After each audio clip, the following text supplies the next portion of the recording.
The meat pouch is produced with the same technology that produced food for astronauts. It completely seals out the outside environment and the content inside. I like that, space technology. Since the start of the agricultural revolution over 10,000 years ago, mankind has sought to make more food, more quickly and more affordably, while using the least amount of effort possible. I heard they used to have a horse to do this job, but maybe it died? Now, we have mastered the science of food production. You can see it every time you walk down a supermarket aisle. Oh. Every product. What is this? Every food that we take for granted has a story. Oh, is that? It doesn't look 100% like the packaging, but it's something to aspire to.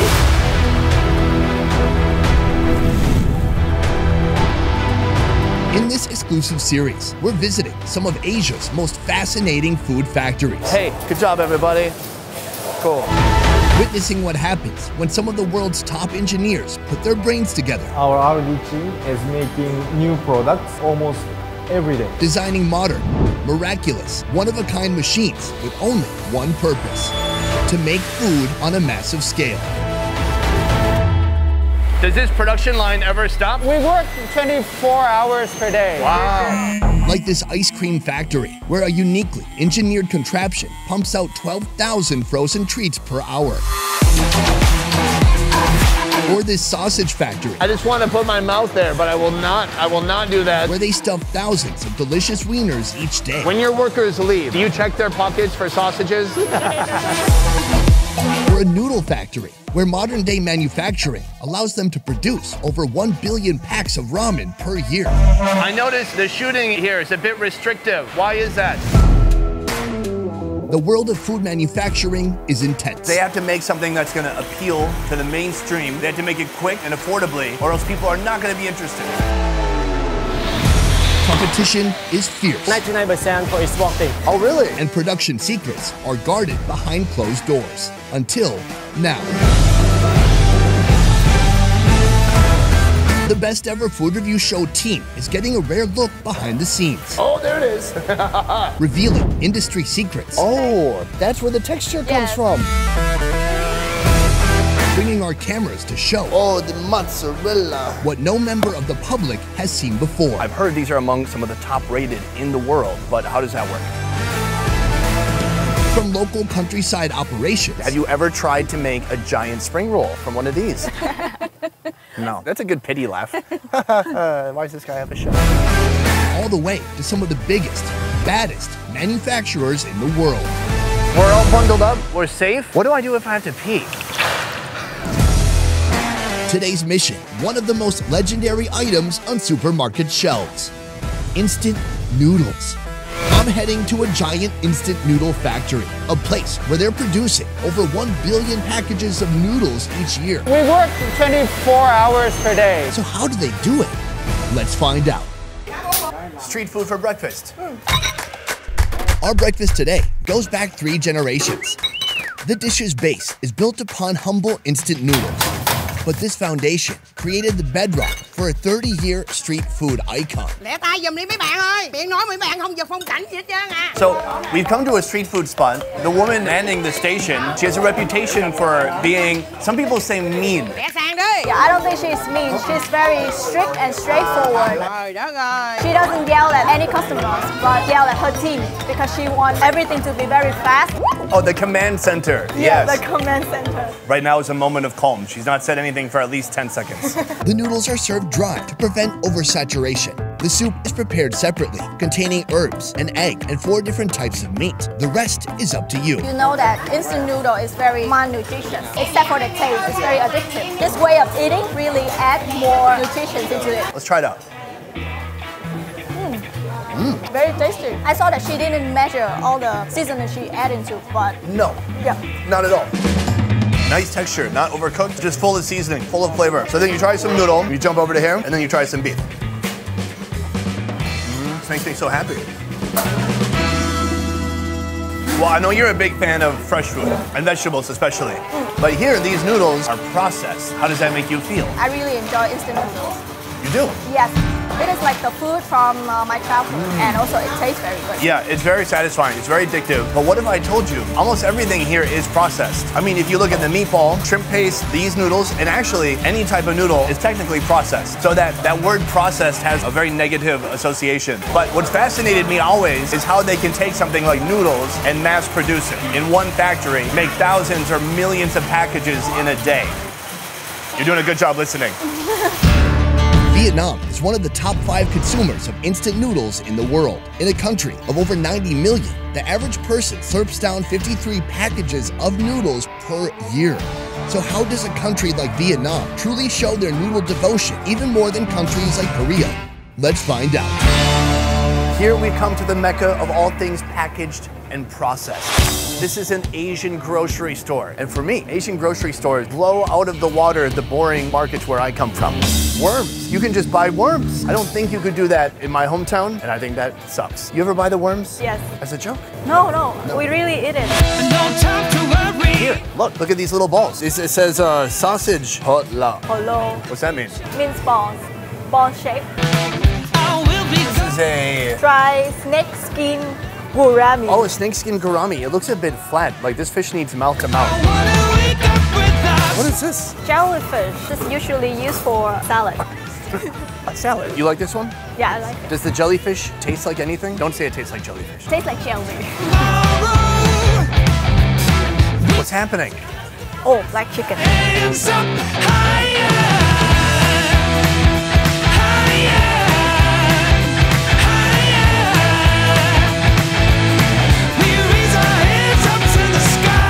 Oh man. And you know, the best section by far in an Asian supermarket is right here. The noodles. There's so many noodles. In this country, a new instant product is launched every 2 days. Prices range from about 10 cents to around $1 and come from manufacturers around the country and around the world, even with some pretty fancy packaging. What are some of your favorite noodles in here that you see? Are there noodles from your childhood or from your college days? This flavor. This one? Stir-fried pork. The video we're doing today, it's actually through the company called V-Phone. They make noodles. Okay, here. Oh, it's great. What noodle here do you like? Yeah, this one. This one is from my childhood. Did you really eat this when you were younger? Yes. Oh, you did? So you're not making up a childhood memory just to satisfy the people at V-Phone? This is my family's favorite. V-Phone, a legitimate childhood memory. So when I look at a Korean noodle, it's monstrous. And then I look at a Vietnamese noodle, and it's very cute and petite. I think because the portion of Vietnamese meal is very small, and another one is they make it small so it's affordable for everyone. Let's compare the price. Oh wow, so this is 3,600 dong, 16, 17 cents. For the Korean one, it's $1. So it seems like this is bigger, but in reality, if you pay the same amount of money, you're getting this many noodles versus this many noodles. Why does your dad like this one so much? This is one of the first flavor noodle. What flavor do they have before that? Just sadness? The two shrimp. Oh, the two shrimp. This is the first ever Vietnamese instant noodle. It came out just 7 years after the invention of instant noodles in Japan in 1958. In fact, mi tom, or shrimp noodles, is now a word used to refer to any type of instant noodle. And we're about to learn where these iconic curly-shaped noodles got their ways. Oh, we are here with Linh, Deputy Director here at V-Phone. Sir, Nice pleasure. to meet you. Also, you're known as the boss of noodles. Is that right? This is just one of V-Phone's warehouses, responsible for distribution to the north side of Vietnam. Oh, and 100 other countries around the world. How many packages of noodles do you think you make in a year? In the billions. Billions. What you see here is the result of over 50 years of history and non-stop innovation in the field of instant noodle production. Here, they've taken Vietnam's favorite street food flavors like bún bò Huế, hủ tiếu, and beef pho and cleverly transformed them into affordable instant versions.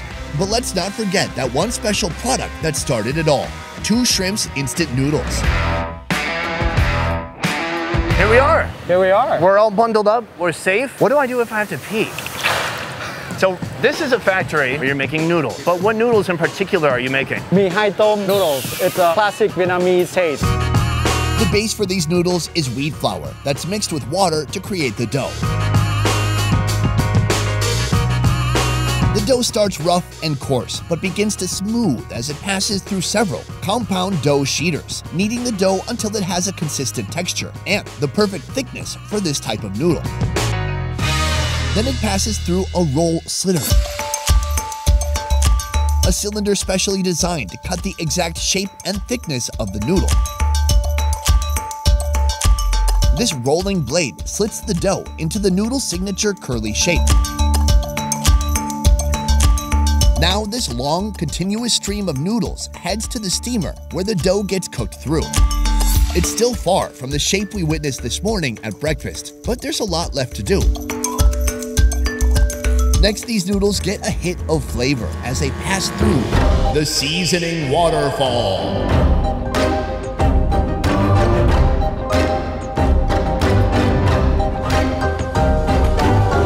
Now this long, unruly strand of noodles is finally cut into exact portions.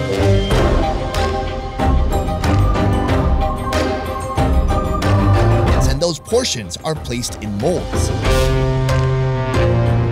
Not only are the noodles steamed, but now they'll also be fried. The color changes from this to this, giving the noodles their distinct color. After frying, the noodles are cooled, bringing down the temperature, prepping them for the packaging room. Do you think you make a kilometer worth of noodles in a day? Oh, much more. More than a kilometer. All right, well, we can extrapolate that later. Yeah.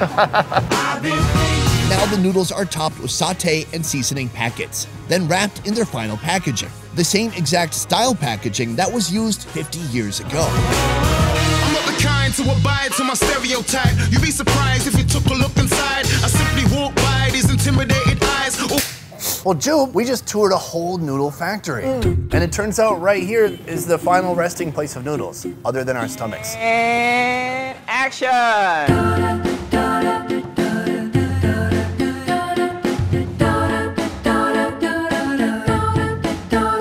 I should also say, it is the basic noodle. Nothing glamorous here. I think I found one piece of one scallion. It's a nice scallion. I think we should, we don't want it to get oversaturated. That's the problem. Yeah, it will soak in a lot of water and like not tasty anymore. It's like nostalgia. The noodles themselves taste kind of weedy. It's a bit savory, a bit MSG-y, but not a strong flavor. I should state that these are 3,000, super affordable. And then I think it's kind of up to you to add more, like the lady we went to this morning. Yes. It's like putting a cherry on a sundae or putting a bandana on an already good-looking guy. With no eyebrows. So this is how they started, but this company has expanded greatly since they began, even pioneering and innovating modern food technology, like these more premium instant vermicelli noodles. Prepared like any other instant noodle, except it also comes with a meat pack, and the cost 5 times the price of our 2 shrimp friends, but still under a buck. This one is based off of the popular Bun Bo Hui. So I'm noticing a theme here. They've tried to take a lot of the flavors of popular street food noodles and then condense it into a package like this. And even here, this noodle is completely different than the last one. This is more of like a rice noodle. Rice noodles. And then they have real pieces of meat, apparently. It's beef. It's quite chewy. It still keep the texture of the beef. Pretty good texture. It's almost like a rehydrated beef jerky. I'm gonna mix some bun, some broth, some meat, all of it all together. The texture of the noodle is chewier than the fresh noodles. Right, they have a noodle here that you have to kind of rehydrate. So it's not like a fresh vermicelli, but it's pretty close. But the flavor overall I think is quite good. You know what's interesting though? Probably for twice the price, you could probably get a real bowl of Bun Bo Hui on the street. Yeah, exactly. So that's like quite a challenge that they're up against. But aside from Bun Bo Hui, they have Hut Yu, and the next one we're gonna try, Pho. Vietnam is a country obsessed with innovating new and creative ways to use rice. Rice noodles, thick rice sheets, rice paper, even rice straws. Vphone has been part of this innovation, developing rice-based instant products. They're healthier, super versatile, and especially delicious when paired with a meat pack. The meat pouch is produced with the same technology that produced food for astronauts. I like that, space technology. What you see here is the iconic Vietnamese pho, mass-produced at an unimaginable scale, and we are part of the fortunate few who have been granted access to see the process in person. Well, us and all of you watching. First, the rice is cleaned and soaked in water until it becomes soft. This bucket elevator also helps remove unqualified grains. The survivors all fall into a grinding machine that we're not allowed to show you, but between you and me, the grinding machine is used for grinding, turning the rice into a silky water rice liquid that looks like milk. That rice liquid is pumped into a trough where a roller picks up a thin layer and spreads it evenly over a white mat conveyor belt where it disappears into a steamer. We can't show you the steamer, but between you and me, the steamer steams the rice sheets. I noticed the shooting here is a bit restrictive. Why is that? We are the first company in Vietnam to produce this, and we came up with the technology. I'm really sorry that we couldn't show you more. This is known as man pho, or a rice noodle sheet. From here, the rice sheet is cut, dried, portioned, and set en route to the packaging area. Here, the noodles are met with seasoning packs that descend from the heavens, then plop perfectly on top. Awaiting their final wrapper.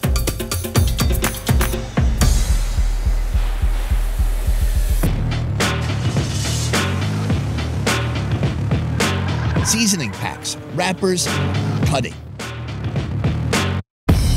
It all happens with precise and meticulous timing, so each package looks exactly the same. I put my foot to the pedal, pedal to the floor. Each package goes through a metal detector to ensure there are no unwanted foreign materials inside. I'm ready to go to war. Each noodle is weighed, and at last they're boxed and ready to hit the road. Two of the most popular flavors, chicken pho, and the one I can't wait to try for the first time, beef pho. Foot on the pedal, man, I'm losing my composure. Rave to the AM, to the 5 shows up. Hold up. Vietnam is really renowned, especially for its pho. And the staple of any good pho, most people would say, is in the Broth. Exactly. And the broth, it's not known for being something instant. Good pho shops are waking up at like 2 a.m., 3 a.m., throwing pork bones and some water. Like 12 hours. It takes time and the right blend of ingredients to create a really complex flavor. Here, they're attempting to do the same thing in 30 seconds. Let's taste the broth.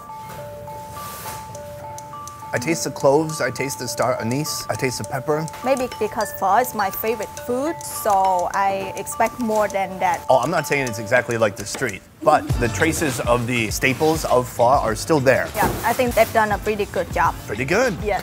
Let's try out these noodles. I'm impressed with the texture of the noodles. Right? I am too, actually. I think the noodles, they're not overly soft, but they're not like the last one where it was overly hard. It's a pretty good balance. This is like half the price of the real pho noodles. Right.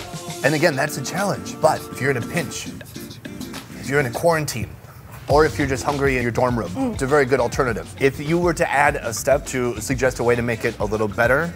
A separate package of fresh herbs, dry fresh herbs. Oh, right, that is the element that's missing. Because usually you would have fresh basil, mint, coriander. Yeah, exactly. Maybe they'll take that feedback and we'll see that soon.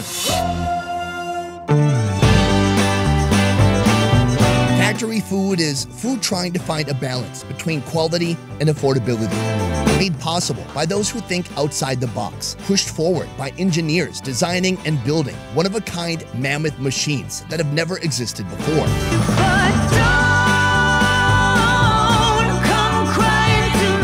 Our Factory series continues as we take a closer look inside one of Asia's busiest sausage factories. It's smoking on a scale like you have never seen before. Learning how to maintain quality. See? High safety standards. While pumping out millions of meat pounds per year. Whoa, that's more meat than I could eat in a decade. So invite the boys over and order a Meat Lovers. This is gonna be sausage overload.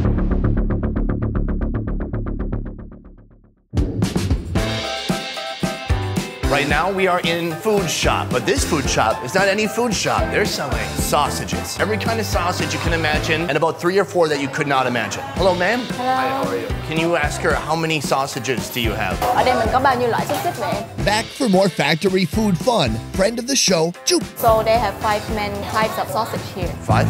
Yeah, 5. Oh. I thought it'd be a lot more than 5. This shop, opened just a year ago, is the only one of its kind, and their sausages fill up over 500 customers per day. Today we're undergoing an epic sausage journey. These are words I never thought I would say. We're gonna have a long, hard day. It's gonna be like a sausage party. Have you ever been to a sausage party? That's a trick question, because if you arrived at the sausage party, it would no longer be a sausage party. Have you ever been to a sausage? You know what, let's continue. We're kind of getting a taste of the sausage. They have 5 main kinds of dogs, but you can put them in a bun. They have them in corn dogs. This is tough. Okay, I want one of these, and one of these, and one of these, and one of these, and one of these, and one of these, and one of these, and one of these, and one of these, and one of these, and Oh, and a cheese dog. Now, can you tell me, is that a lethal amount of sausage? It's okay. Yeah. Okay, sausage me up. All the sausages are sliced on the sides to maximize the surface area, creating more crispiness. This is the sausage scene of my sausage dreams. Feel free to just list them out. This is the Creole sausage, the traditional German one. It tastes traditional, German. Is there some guy named Hans at their factory who made this? A little sweet, very salty. Juicy. Are we really gonna try every hot dog here? Here they've taken corn dog technology to new heights. It's so technologically advanced it doesn't even have a hot dog inside. It's just full of cheese. They call it hot dog. Why? They try to penetrate the market with the name that Vietnamese is familiar. I don't know if you could say penetrate the market in a sausage episode. I'm doing my best to keep this one clean and you're talking about penetrating the market. All right, let's penetrate this cheese dog. What I like most about that is there's cheese inside. I think there's butter inside the batter. Which makes it better. So, from here, we're actually going to a sausage factory and we're gonna go meet Hans himself. All the sausages we just ate were produced in this factory. This is the high-tech, high-quality headquarters belonging to Duc Viet Company, one of the major sausage players in the sausage game here in Vietnam. Right now we are with Duan, factory manager. Sir, thank you very much for having us today. What an honor to come to your empire of sausages. This sausage empire produces 88 different products, including various types of cold cuts, processed foods, and of course, sausages. Do you have a German guy named Hans who helped develop the German sausage recipe? The name of the company is Duc Viet, which means Germany and Vietnam. And it was founded by a Vietnamese guy and a German guy named Cavalli. And all the technology, the recipe came from that guy. Okay, fantastic. Let's go check out some sausages.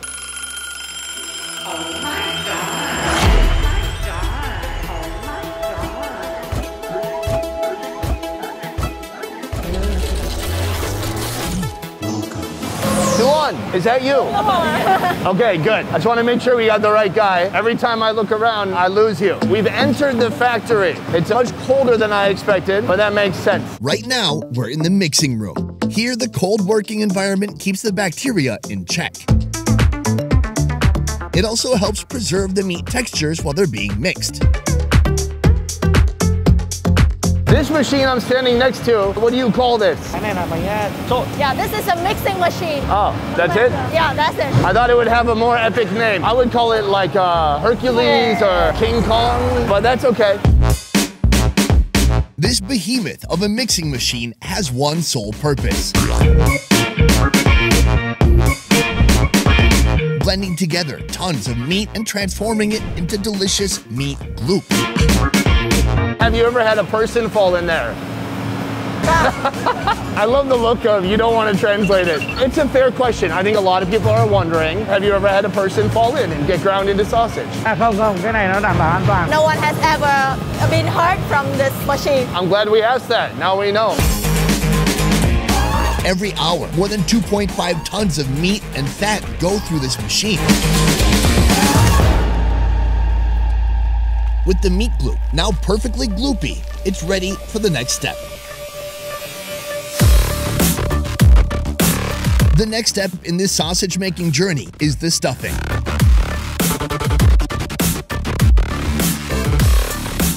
Giving our formless meat gloop a home. This is where sausages get their form, shape, and size. Some sausages get stuffed by an automated stuffer.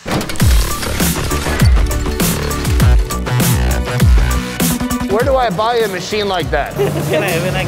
They imported this machine from overseas. Ah, so I have to go like online, like Amazon.com maybe? Exactly. This machine can pop out an average of over 1,300 meat pounds per hour. It's like a laser beam of sausages. It's kind of beautiful. You can't tell, but I'm smiling with joy under this mask. The only drawback is the sausages must use the more robust, less breakable collagen casings. Effective, but not nearly as tasty as intestinal casings. items. How much does a machine like that cost? Nó rất là đắt tiền đấy. $250,000. Wow, that's almost as much as my college.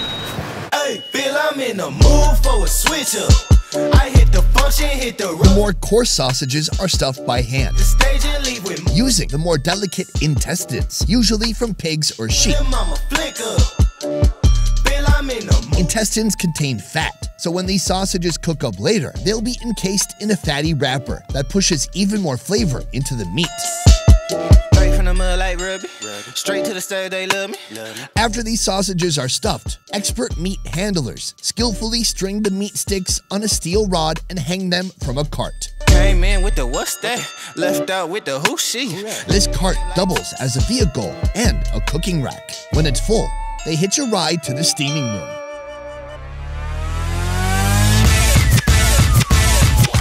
In the steaming room, the sausages are sealed in a steaming chamber with all their friends. Here, they get steamed for around 20 minutes. This cooks the sausages all the way through and kills any remaining bacteria. After that, they get smoked for an additional 15 minutes. This adds another layer of rich, smoky flavor.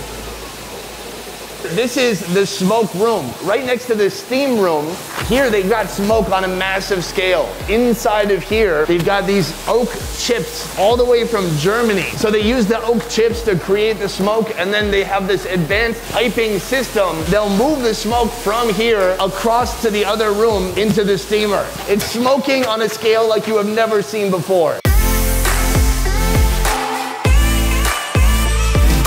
After the steaming and smoking, the sausages are moved to the final step.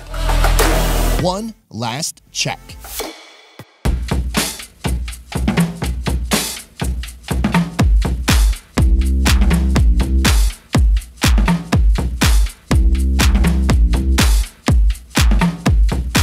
So right now we're in the packaging room, and here, one of the most amazing machines I've ever seen. It takes all these sausages that are linked by a casing and then cuts in between each sausage, and it must do like a mile of sausage a minute. Look at this thing just spewing out sausages. I love it. I just want to put my mouth there, but I will not do that. That would not be sanitary.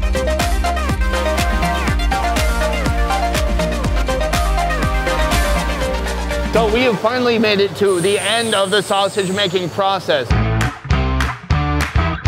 Before the sausages are released into the wild, they come here. Obviously, at the very end, you have to do your quality assurance, making sure just the best wieners are getting out there to be in the public's hands and mouths. Do you ever have hot dog rejects? The checking will be done by the workers here. When they put the sausage inside the bag, they need to check. Each product here is judged under strict criteria like color, shape, and size.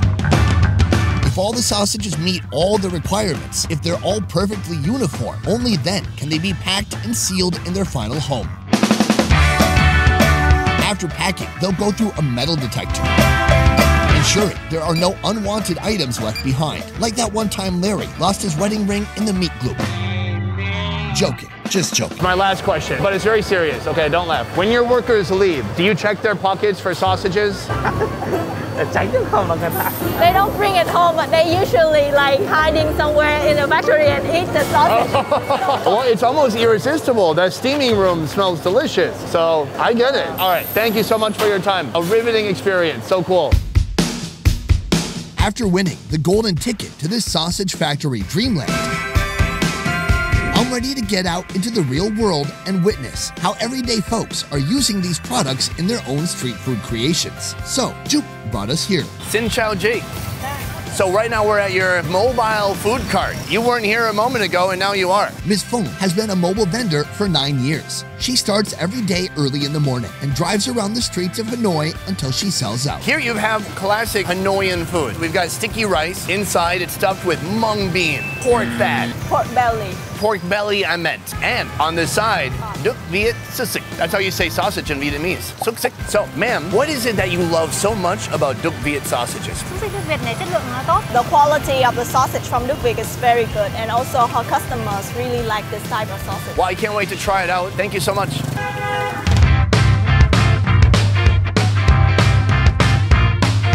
Right here we have our sticky rice all cut up into little pieces and that classic Duk Viet sausage sliced up. Try it out. Yeah, let's try. Oishi. Do you think it's true they never accidentally turned a human into a bunch of sausage? You think that's true?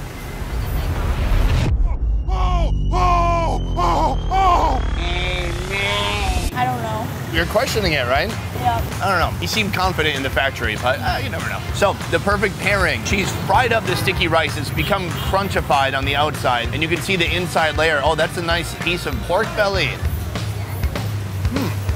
The outside is crunchy from the sticky rice, but inside it's just kind of a smooth, somewhat savory, but pretty mild mashed potato feeling. And then you gotta pair that with the very salty, hot dog. Is it a sausage or a hot dog? Now I don't know. I've been in Asia too long. My wiener meter is all off. Either way, let's go back to Ho Chi Minh City and see sausage culture there. From Hanoi, we're heading south to Saigon for one last treat. Here, Ms. Lei has been attracting crowds with her creative take on sausages since she was 15 years old. She calls it bread and hot pan with full toppings. The name might need work, but the food does not. It starts with a sunny side up egg. Oh, sorry, I mean a sunny side up egg. She whips another egg with chili sauce. Next, onions, canned mackerel, scissored sausage, and my favorite, her insanely crispy sausage. Toss on some processed Laughing Cow cheese and a lethal dose of soy sauce. Time to eat. We've teleported all the way to Saigon, where they have another wonderful use of sausages. Here, we've got some banh mi. She's toasted this, cut it up. I'm gonna put cheese on this one. A little bit of egg yolk. Oh, that's nice. And then some sausage. Bing bong. This is exactly my kind of eat. What do you like about it? Everything is very balanced. I don't like bacon, but I like this kind of fried sausage. How do you not like bacon? Did you have a pig as a pet when you grew up? Nope, my pet was a fish. Okay.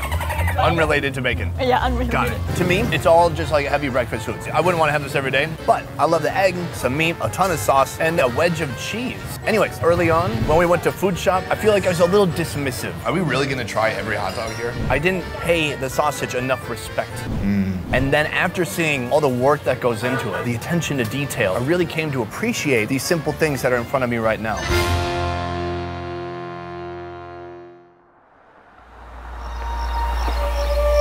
Japan. They're known for their sushi, famous for their wagyu, and loved for their ramen. But what about Japanese-made sandwiches? A Japanese recipe eaten in Vietnam. Let's try it out. Inside most of Asia's famous convenience stores, you'll find a cooler section packed with fresh, ready-to-eat snackables. These foods have an origin story that's never been released to the public until now. What were the biggest challenges in opening this factory? So actually everything was challenging. Today's mission, seeing how the Japanese culture of refinement and perfection has been applied to dozens of ready-to-eat mini-stop favorites. I'm heading to a giant factory in a non-disclosed location, uncovering the secrets of the perfect crustless sandwich, convenience store sushi, and more. So how do they do it? Let's find out. Lau. Yes. Here we are in one of my favorite places, an Asian convenience store. So there's something special about convenience stores in Asia. They're always packed with super unique, original, sometimes unbelievable, unfathomable products, like ice cream. You'll find ice cream flavored like corn. Does that seem okay to you? Yeah. No, wrong. Why? It's super weird. Really? Yeah. Well, I think like similar, you can put any single flavor in ice cream. Like Broccoli? I know it. They have corn ice cream. How about you try that one? It's really good. I try some of yours? Yeah. It had corn in it. No, corn's so f***ed up. Here we have the grilled seaweed roll. I don't know what that is, but here you go. There's one for you. Oh, it's literally just a round piece of seaweed. Oh, it's seriously spicy. What is this? The skins of animals or whatever. Oh, just skin of animal. Oh, fish, I guess. They put the word collagen on there. Ooh. Skin. Not fishy at all. No. Can I have one more? Yeah, it's good. Well, we've come to the most epic section of any Asian convenience store. The refrigerator, holding all the fresh items brought very recently. We've got sandwiches, noodly items. Sushi also? There's sushi here, and even kimbap, originally known as onigiri. Do you ever wonder how this stuff got here? Maybe it distributed from different factories around. They gotta make a lot of sandwiches in one day, right? Sure. If only we could discover where all this delicious food really came from. That's gonna be really awesome. Well, I have a surprise for you. Today, we're taking a field trip to the factory that makes sandwiches. Really? Sounds pretty good, huh? Cool, yeah. Let's teleport.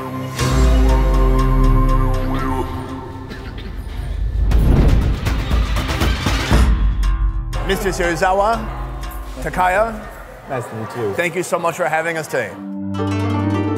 Welcome to Japan Best Foods, one of the first to put ready-to-eat fresh foods on shelves here in Vietnam. Operating under their Japanese parent company, Nitto Best, Japan Best Foods has brought their knowledge, equipment, and technology to Vietnam in hopes of carving out a whole new industry here. Currently, they're producing 30,000 meals every day with over 90 different products. Is this the first country that you've been to outside of Japan? Yes.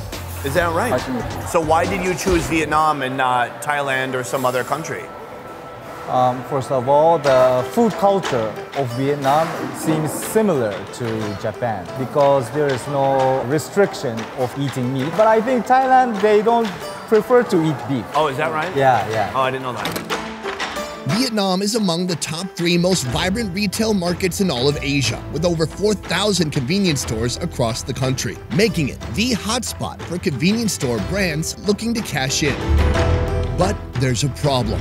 In Vietnam, street food is everywhere. This is also fresh food made on the spot in large quantities for very little money. You can get this for under $1. So can a foreign food company compete or attempt to change an eating culture that's been around for centuries?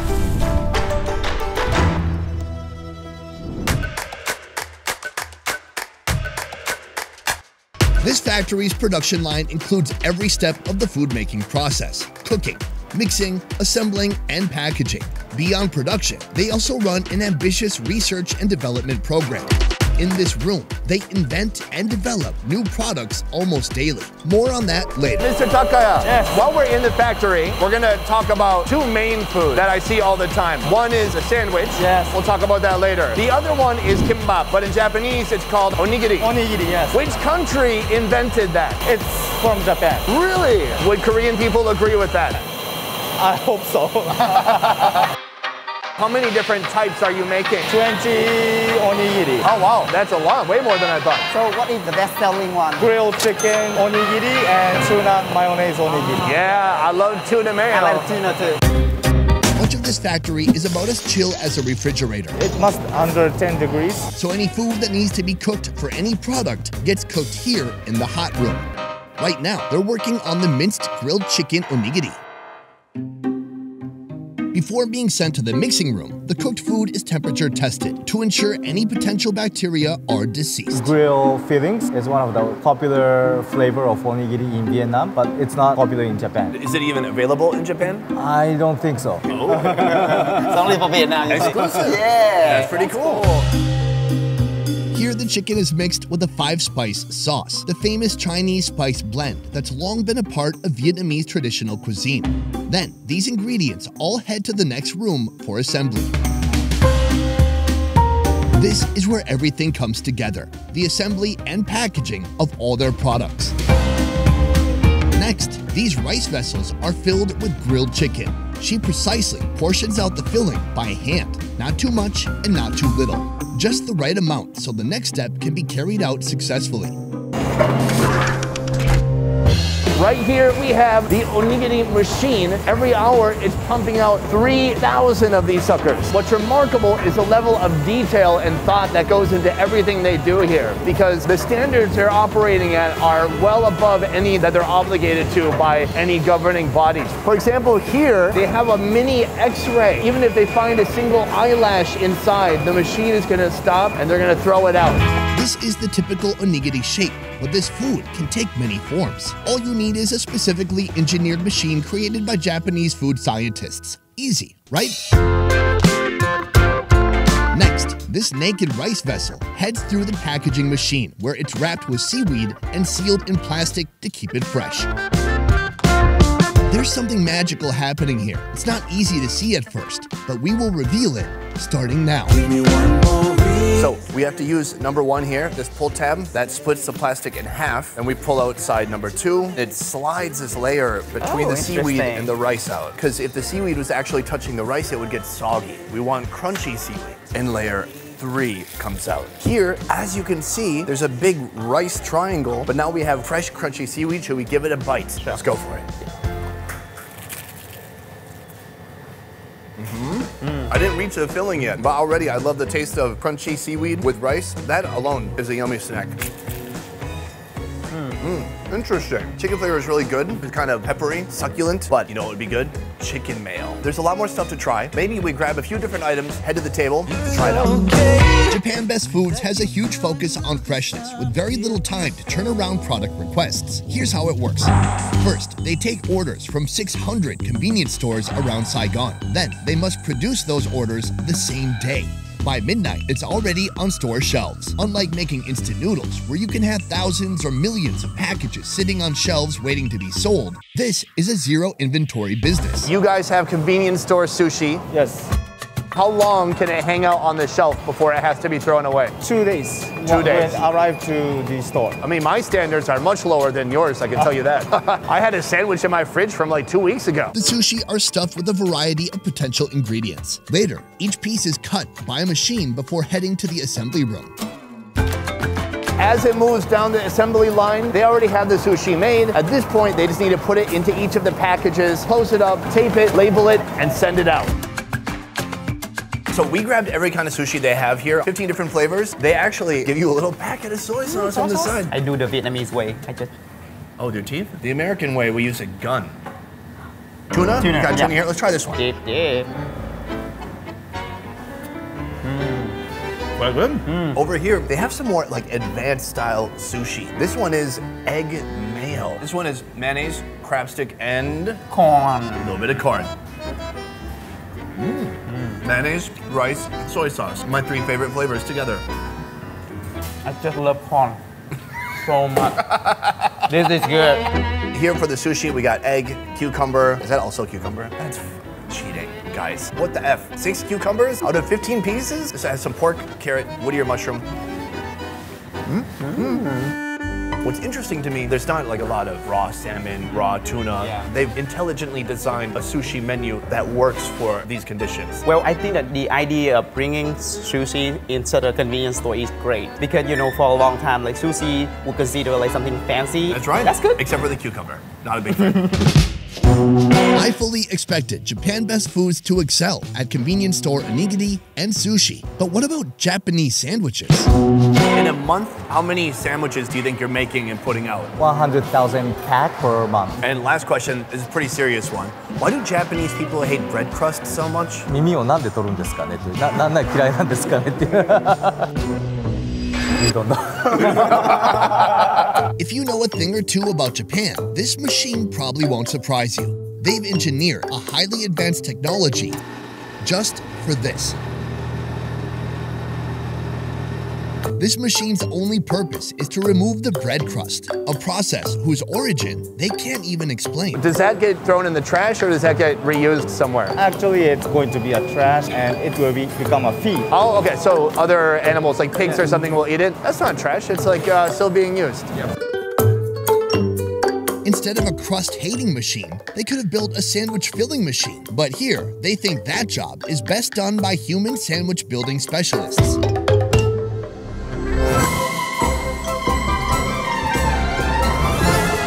The sandwich marches down the conveyor belt as it goes from concept to being. Each specialist adds a new layer of flavor or an ingredient until the product becomes whole and self-actualized. All these ingredients were recently brought together in the mixing room, like this egg salad made with diced up hard-boiled eggs and tangy mayonnaise. Or this tuna salad, tuna mixed with tangy mayonnaise. Or, well, just about anything else you could imagine mixed with tangy mayonnaise.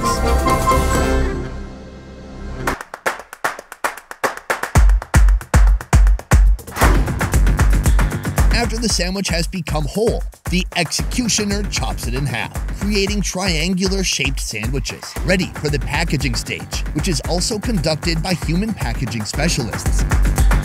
The sandwich is stationed in its final resting place and put back on the conveyor belt, awaiting the next step, where it'll get sealed up and labeled.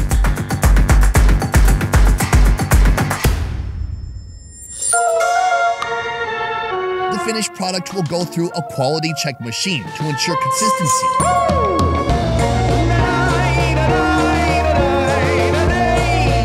I like that. Me too. There's a little bit of onion, lots of mayo, and plenty of fake crab legs. But the bread itself, it's really so soft. It's the type of bread that just gets stuck to the roof of your mouth. Tuna with mayo, and your favorite, corn. Yeah. You're into cornography. Sorry, so they have the tuna, they have grilled chicken, and then the pinnacle of convenience store sandwiches, especially when it comes to Japanese people making them, the egg salad sandwich. It doesn't get better than this. It's egg, it's mayonnaise, it's some other stuff that they wouldn't tell us. So much egg. The egg yolk and mayonnaise, they're meant to be good friends. Well, anyways, we need to head back to the factory one more time because there's one thing we haven't seen yet, the R&D room. Boom. Oh, it's so good not to have those masks on. Here we're in a laboratory. Yes. Can you tell me what happens in this room? We are doing the microbiological test in this room, such as new ingredient, and our final products are randomly tested every day. If something's not meeting the standard, then what do you do? We have to stop our production, shipment, and collect before it is delivered to our store. Right now, we're in the room that I'm most excited for. This is the R&D department. Yes. Here in the research and development room, cooks, snacking specialists, and engineers of Yum are inventing new products all the time. Our R&D team is making new products almost every day. Are they limited as to what ingredients they can use? Can they use foie gras? If the price allow, we would wish to use foie gras, but there's a limitation. Do they taste it themselves to see if they like it? Yes. Oh, dream job alert. This is not an easy challenge, as the food must still hit certain price points, meet health standards, keep its shelf freshness, and oh yeah, it's still gotta taste good too. Basically, Mom, I was told that they're gonna make something unique just for us. They've created a dish for the first time, and it's gonna be revealed right now today. How heavy is it? More than 10 kilograms. More than 10 kilograms? That's over 22 pounds. He's wheeling it in. It's monstrous looking. I'm ready. 1, 2. Oh my God. Yeah! Wait, hold on. I think that's me. Yeah. A red crab bandana. There's a bit of a receding hairline. That's me. Too much eyebrow. Guys, this is the best day of my life. It's made from 64 small nonigiri. How much would you sell this for? Priceless. Good answer. It's priceless. Yes, gonna ease into it. Yes, it's working. Get a little haircut here. Oh, wow. There you go. That is beautiful. And guys, that's what my brain actually looks like inside. Can we eat this for real? Yes, can you eat all of them? I'm gonna do my best. Lam? Yes. I want you to pick that up. And I want... I can't even hold it. Let's go for it.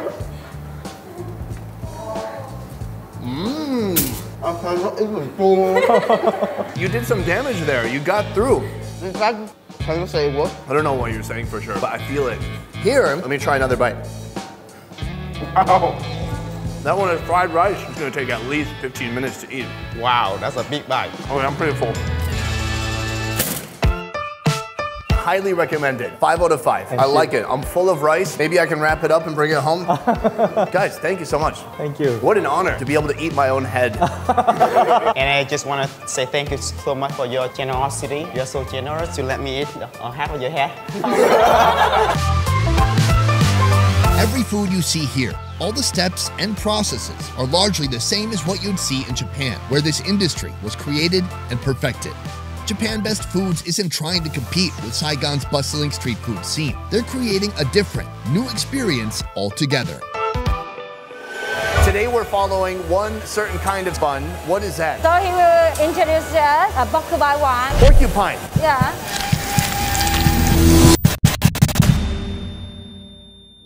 steamed buns. They're Asia's comfort food, stuffed with an endless array of tempting fillings. It's the perfect snack or a quick meal for on the go. Yeah. In fact, the only thing better than a steamed bun is 10,000 steamed buns.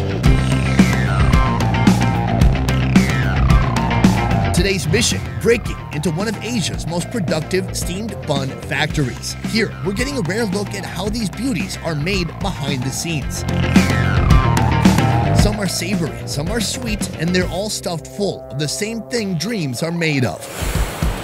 Smells good. So how do they do it? How do they create heavenly mouth pleasure on an epic scale? Have you ever seen cooking on this level? No, never. It's wild. I love it. Let's find out.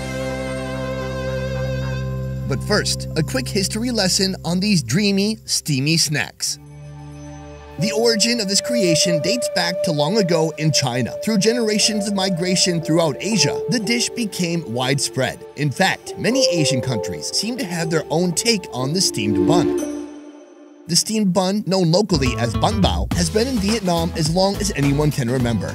30 years ago, this man started his own buns business, taking the entire industry to the next level. Right now we are at Top Fat Factory, and you, sir, are the CEO of Dumplings. Nice to meet you. Meet the man himself, Mr. Tall. Everything you see here all began at a humble alleyway dumpling stall. He and his wife sold pork dumplings, and that's it.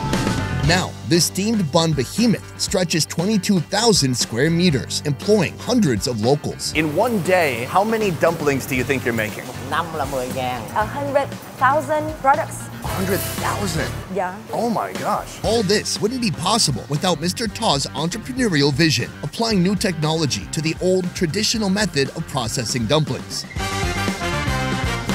These days, they're maintaining the classics while innovating a whole new line of sweet and savory flavors. Salty eggs, bird egg, pork, or sometimes you have monkey.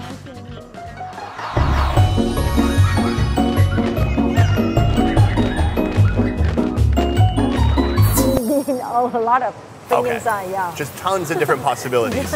Do you think I would be a good employee? I would only eat like maybe 10 bun baos per day. Fantastic. That's my resume. I'm going to eat your food. From here, we're going to actually take a look at the process of how you're making some of these bun bao. Let's check it out.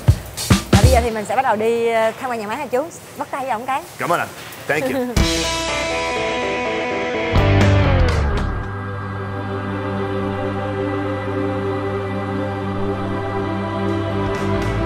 Creating the perfect steamed bun is no joke. It involves long, meticulously engineered processes, hard work, and pinpoint execution, from preparing raw ingredients to mixing and packaging. To help us understand more, Mr. Chung, manager of this facility, will give us an in-depth tour, starting at the birthplace of any bun, the dough mixing room. Here we've come to the dough making room. Can you tell us what happens in here? So basically, all of the flour will be bringing here, and then they will do the measurement. Then they put some other ingredients like yeast, like water, and then they put into the machine. Within 7 minutes, they have this dough. Each of these humongous dough batches can weigh over 30 pounds, making up to 700 buns. After mixing, the dough comes out rough and wrinkly, like how I'm gonna look in a couple of years if I keep eating like this. As it takes a pounding in the flattening machine, the dough becomes smooth and consistent.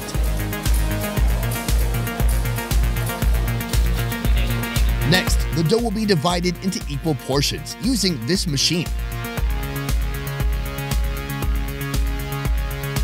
Then it's flattened again as it patiently awaits its filling.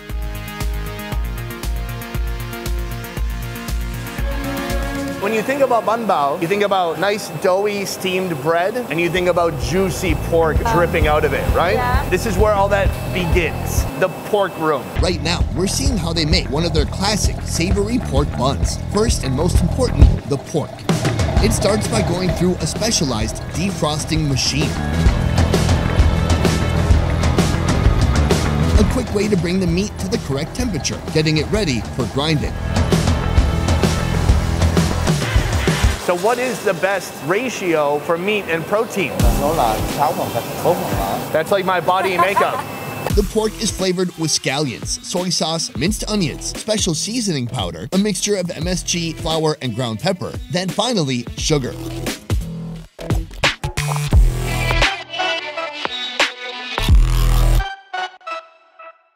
On the assembly line, a massive team of dumpling do-gooders swarms around a conveyor belt to assemble the dumpling ingredients. The pork is divided into smaller portions, then manually placed inside the dough.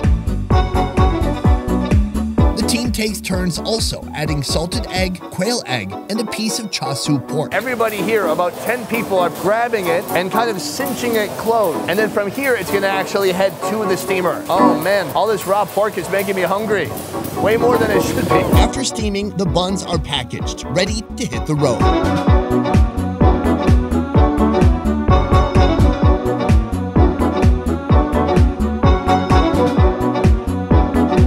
Their destination, the flagship Tofat shop, where all your dumpling dreams come true. Boom. So, it seems like just moments ago, I was on an assembly line interrupting a bunch of women trying to do their job. Hey, good job, everybody. Sucks up. Sucks up. They were trying to make these, actually. Yeah. So here, we're about to reveal the savory, do you know the special name for it? Bánh bao trứng muối xá xíu. Sounds right to me. I have no way to confirm. Okay, well, yeah, I mean, it looks about like what you would expect. Here we go. Ready? Yeah, okay, yeah. So good. I got a whole salted egg in my bite. It's so dry. Okay, I'm gonna try another big bite here. Oh man, that pork is so delicious. It's so juicy. It's that 40% fat that makes it like it's leaking out deliciousness. Yeah. That's pretty much it. I mean, it's pretty simple and delicious. So that's the charming, savory side of steamed buns. But what about the other side? The sweet side. So all kind of the sweet bánh bao is made in here, the filling. Smells good. Tofat started with the traditional pork buns only, but now, through years of renovating and innovating, they've developed a huge variety of sweet products, ranging from common fillings like sweetened mung bean and custard to newer flavors like sweetened taro and pumpkin. Here, among all these sweet buns, there is one in particular that makes my overweight inner child beam with joy, although the name might mislead you at first. So he will introduce us a porcupine one. Porcupine. Yeah. Are there real pieces of porcupine inside? Okay. So the special thing about that one is the crystal filling inside. Ah. But the shape is like the porcupine. It has some guy. The making of the custard filling. They start by pouring eggs, sugar, and condensed milk into a giant mixer. After it's all blended together, flour is added to create a smoother texture.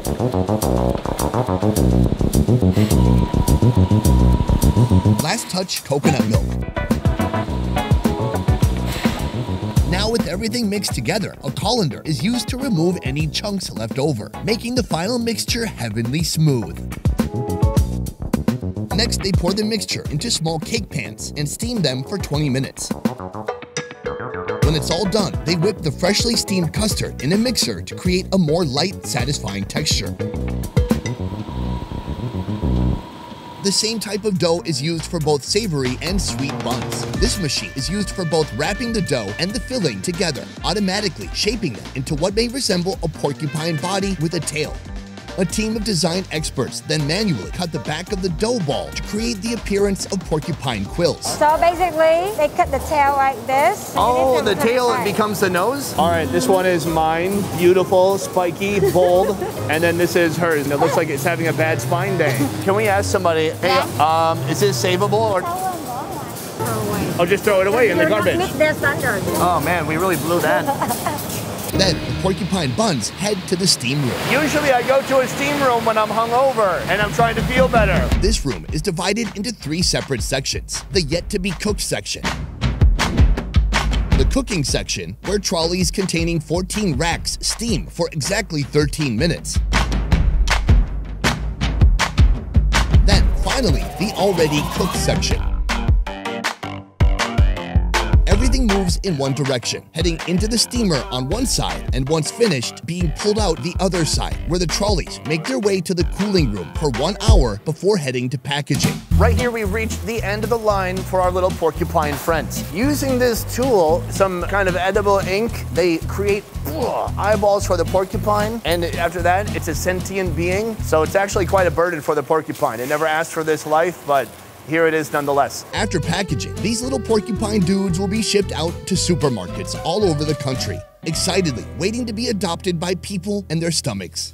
The moment has come. Dessert buns. These are freaking adorable. The next hardest question, do you eat the head first or the butt? Okay, I'd rather have a bun on the side. I'm gonna eat the butt. Cheers. The bread is the same soft, steamy, bunny bread. And then the custard is sweet, but not over sweet. Here's what I like. In the front, it's like a grenade just went off, and now he's crawling to safety. And you're like, Porky, you're gonna be okay. And then you see the backside, and you're like, oh, actually, no, Porky's done for. I'm gonna have another bite. Here's the left cheek. Does it remind you to any other dessert of any other country? Like an Asian steamed bun shaped like a porcupine filled with custard? No, that doesn't remind me of anything. Now you might be wondering, what could possibly be cuter than a porcupine bun? Well, allow me to introduce the pig bun. The production process for these guys is pretty similar. They use the same dough, but it's dyed pink with food coloring. Inside, they have the same custard filling. They head into the shaping machine, and the top fat team manually adds on ears before they're steamed and packaged.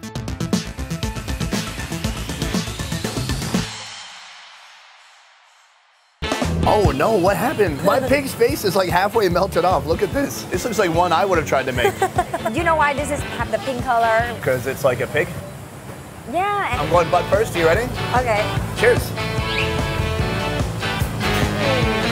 I don't know why I have to look so deep into the audience's eyes after I say I'm going butt first, but I assume they like it. Well, that one's even better. Less dough, more custard. It's a nice ratio. Very sweet. What a little oinker over here. To round out today's dessert bun selection, we've got taro and pumpkin buns. The taro is made from taro, and the pumpkin, it's made from pumpkin. Both fillings are made using the same method. Steam the ingredients, allowing these machines to create a satisfying, thick, mashed texture. Then add a lot of sugar, turning these starchy veggies into something sweet.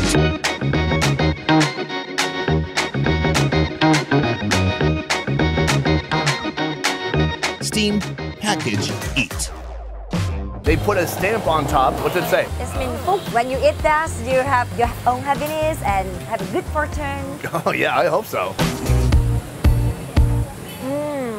How do you feel? I feel like someone dropped a cup of sugar into some mashed potatoes, and that's what I'm eating. But I think usually when people have this one, they will have a cup of hot tea, so it will balance your taste. Oh, it looks like Thanos' testicle. There's one more uniquely.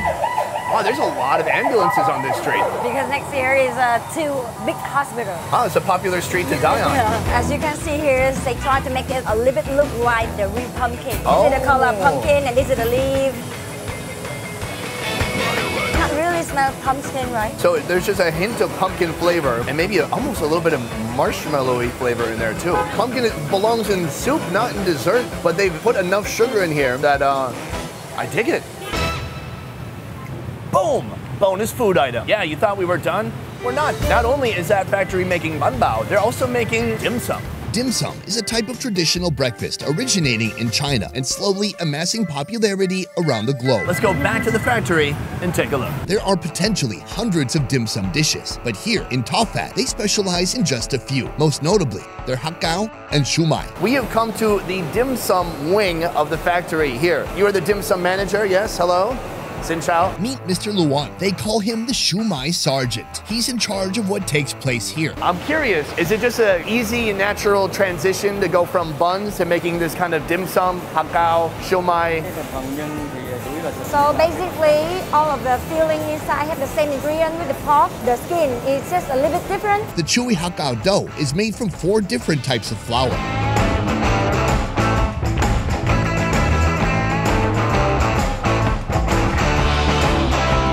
Meat filling is divided into small meatball portions and wrapped in the dough by hand. Shumai dough is made mostly from just flour, water, and egg. This gives it its signature yellow color. The filling can be made from shrimp or pork. This crafty machine force feeds the filling into each perfectly measured piece of dough, automatically wrapping the dough around the meat in the process.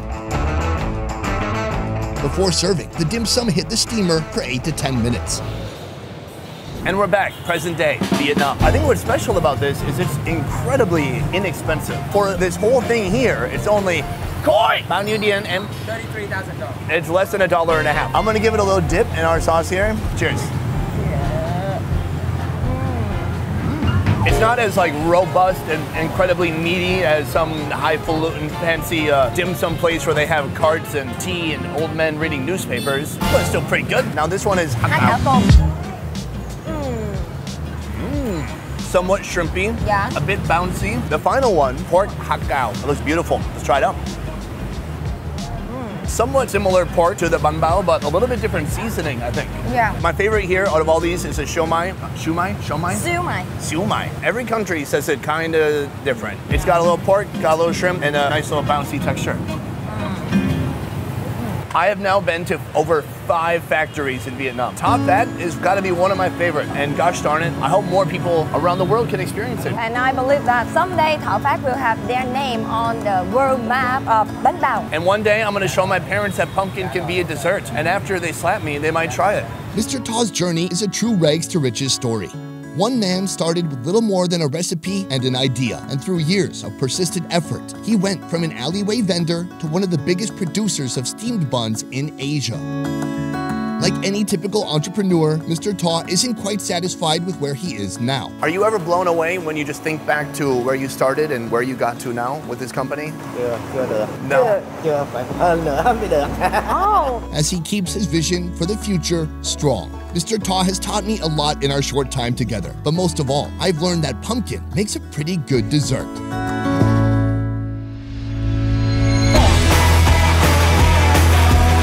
In our factory food series, this next product is perhaps the most difficult to produce and maintain before it hits store shelves. For the sake of this video, I can't move my face. From factory to supermarket floor, if it hits temperatures above freezing for too long, it's all over. The whole thing here was over 100 billion Vietnam dollars. Today's mission, see how some of Asia's favorite ice cream bars are made. Digging deep into how these modern day machines can create a tasty frozen treat in under 2 minutes. How many ice cream products are you making each year? 200 million. We're heading to one of Asia's biggest ice cream factories. These guys are in the know when it comes to frozen foods of all types. So how do they do it? Let's find out. Ralph, thank you so much for having us here. Nice to meet you, to have you here. My first question, a simple one. You're a German guy living in Vietnam, selling Italian food. Before we head to the ice cream factory, we're making a quick stop at Ralph's Artisan Gelato to learn how ice cream is made. Here, his Italian ice cream uses the best possible ingredients, made from scratch. No premix, no artificial anything, all produced fresh daily. So what is the difference between ice cream and gelato? Ice cream has more fat, higher sugar, has more air, because you know why? Does it save money? Air costs nothing. Later in this video, we're actually going to a factory, so... okay. Oh. This place offers all the classics you've come to know and love. But today is a lucky day, because we're going beyond the classics. Ralph is cooking up something just for us. Fish, sauce, ice cream, and beef noodle ice cream. Making artisan gelato follows the same principles as making ice cream. You'll need a liquid mixture, heavy cream, milk, and a flavor of your choosing. In this case, fish sauce, or a bowl of Vietnamese beef pho that's been completely liquefied. For me, it's so strange, but I'm curious. Maybe I'm the one who's gonna like it and then she'll be put off by it. Then there's a solid mixture containing 2 types of sugar, sugarcane sugar and dextrose. Then skim milk powder, inulin, and finally gelato powder. Gelato is not really frozen like ice cube. It is something between. And to keep this consistency, you must work really careful on the gram. With the fish sauce gelato, he uses a horizontal batch freezer that has 2 functions. On the top, the liquid is pasteurized at 185 degrees Fahrenheit to kill any bacteria. Then it drips down to the freezer drum below, where the liquid slowly becomes ice cream. From plus 50 degrees to minus 6, 7, 8 degrees. It's maybe 5-6 minutes. In this vertical batch freezer, you can actually see this process taking place. Here, the beef noodle soup, along with all the ingredients, are changing form. So at that time, is air being put into the ice cream? Yes, ambient air is incorporated.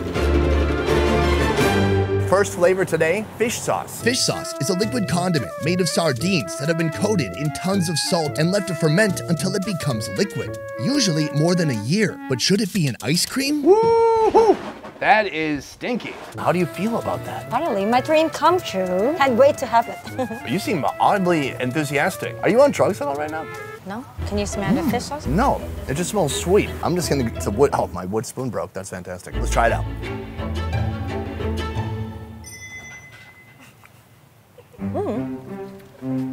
I can taste the at the beginning we cannot smell the fish sauce, right? It's hidden inside. At first you feel the cold, then you feel the sugar, and then you're like, what's under that sugar? What is that? It's some kind of like savory umami.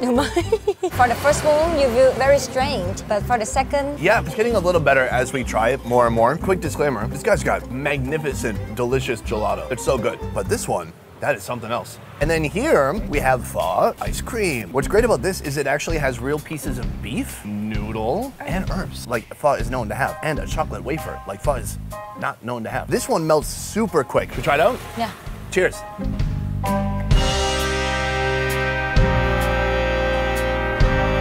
Wow, the herb flavor is really strong. There's something spicy in there too. Maybe that's why it's melting. Actually, this is more fun because it's very multi-dimensional, dynamic, and there's just different layers of flavors happening in your mouth. This is usually my breakfast, not my dessert, but this tastes better, right? Well, then fish sauce, yeah. From handmade to factory made, we're gonna go to a place where they're mass producing ice cream at an incredible scale. Are you ready? I'm so ready. Let's go. We're here, sir. What an absolute pleasure. We are freezing everything off. Could you tell me, where are we right now? So we are in the storage that reserve all of the ice cream, and the temperature is now in minus 28 degrees. Having a factory where everything has to be frozen, what is the biggest challenge in doing that? Cái khó khăn thứ nhất là điện, thứ hai là bảo trì hệ thống. Một khi mà hệ thống mà shut down một cái thì cái tỷ giá của cái kho này là trên 100 tỷ. Wow! Yeah. So you have to have your own generators. Yeah. Welcome to Keto Factory. It's one of the most recognized companies in Vietnam, featuring 2 ice cream brands. Solano, known for recreating popular Western ice cream flavors, and Merino, which makes more unique local flavors. I'm curious, you know, ice cream in the US versus ice cream in Asia, it's pretty different. Like people using beans, using corn. Do you make corn ice cream? Yeah, we have both.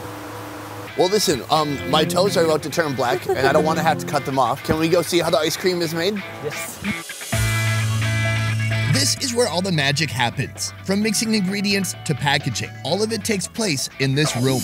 Right now, we're gonna witness 2 of their best-selling ice cream flavors and see exactly how it goes from this to this in just minutes. First thing I noticed is it's not nearly as cold as the warehouse. Độ ở đây khoảng 20 độ. Thì lúc mình phiêu chất lỏng là nó khoảng âm 5 độ thì nó mới định hình được tốt. In that green bean machine, how many ice cream bars does that machine make every minute? 250. So per hour, we're looking at like 15,000. Is that right? Yeah, I'm not really good at math.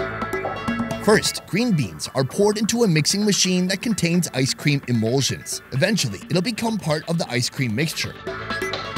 On the rotary ice cream machine, the gram filler injects coconut milk down into the molds.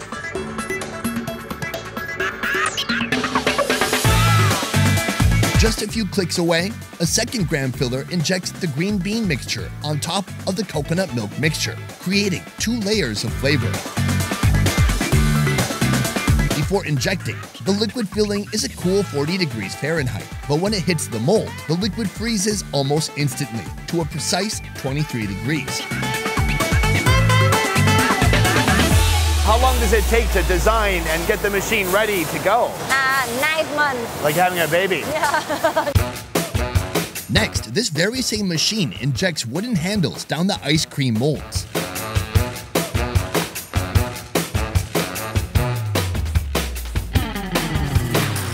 Before these frozen treats are removed, the ice cream molds are steamed from the outside to allow for easy extraction. Now the bars are ready for their next step, the flavor dip. Each bar is dipped in a signature flavor mixture that contains oatmeal and white chocolate, coating the top of the bar with another layer of flavor and texture.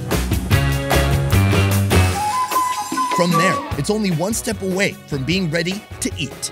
packaging.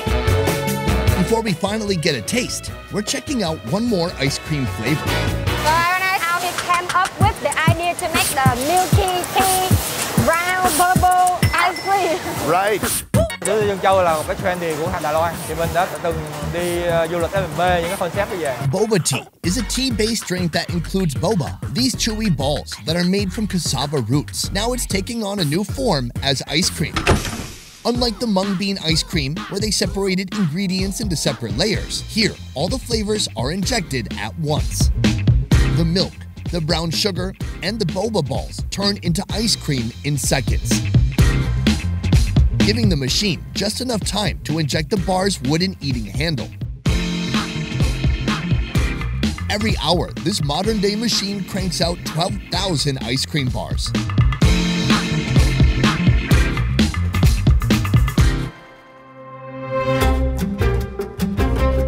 The molds are steamed and the ice cream bars removed. Now, they're heading to the last step, packaging. This machine places the frozen bars into a plastic wrapping as they head to the conveyor belt.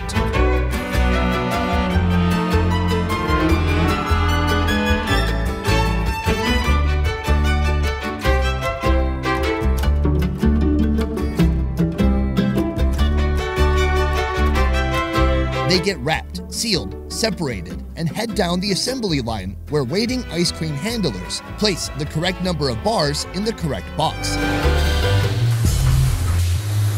All the ice cream bars here are packaged in a similar fashion, but no matter what, they gotta move quick because the temperature in this room is above freezing. I've tried Haagen-Dazs from a convenience store in Vietnam, and sometimes, I swear, it tastes like it's been frozen and melted 20 times before it got to me. My question is, what do you guys get right that other manufacturers are getting wrong?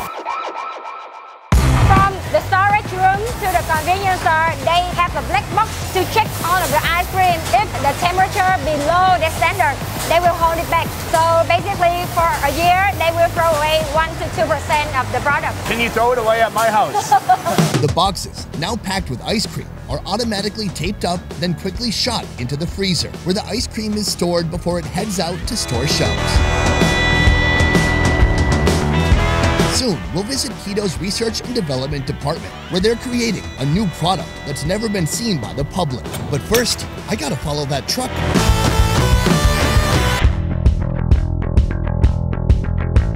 Cylinder ice cream stick, brown sugar, konjac, pearl, fresh milk.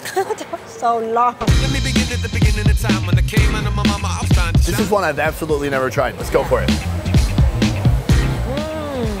It's very rich. I like that. I loved it too because I'm a fan of milky tea. That brown sugar is beautiful. It just has that super sweet brown sugar taste, like a thick molasses. The boba makes it a little bit jelly. And it's kind of shocking because the boba, it would all sink to the bottom or to the, wait, is there any in the top?